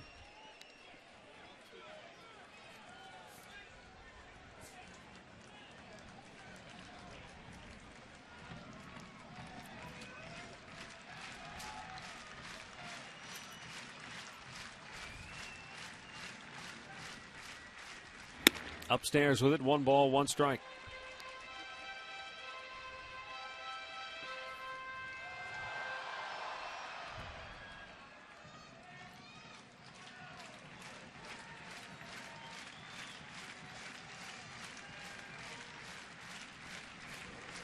Glenn Perkins, the left-hander, with a 1-1. Slowly chopped in the hole. It's cut off by Plouffe. His throw to first is in time, and the game is over. So the Indians fall short for the 2nd time this year in their attempt to sweep the Minnesota Twins, as their rivals from the Central Division get up off the canvas and take the finale to get out of town and avoid the broom. 5-3 Minnesota is your final score as the Indians fall to 38-36 on the year. Minnesota 34-38. Time now for our key play of the game. It's brought to you by KeyBank. Well, it came in the top half of the 9th inning with 2 outs. There's that pitch hit down, and watch where it hits on the wall, and it drops straight down. It didn't come back to Brantley, who plays that wall so well. Able to come around. Domit scores. He didn't see him not touch the plate. He sneaks back in to get the corner. That gives them the insurance run they need. That could have changed the 9th inning. Watch him go back and tag it up. Allen had his head down. Nobody was paying attention. He ends up scoring that 5th run. So that is going to be our key bank, key play of the game. Proud to be the banking home of the Cleveland Indians. And we're coming back with Indians Live right after these messages.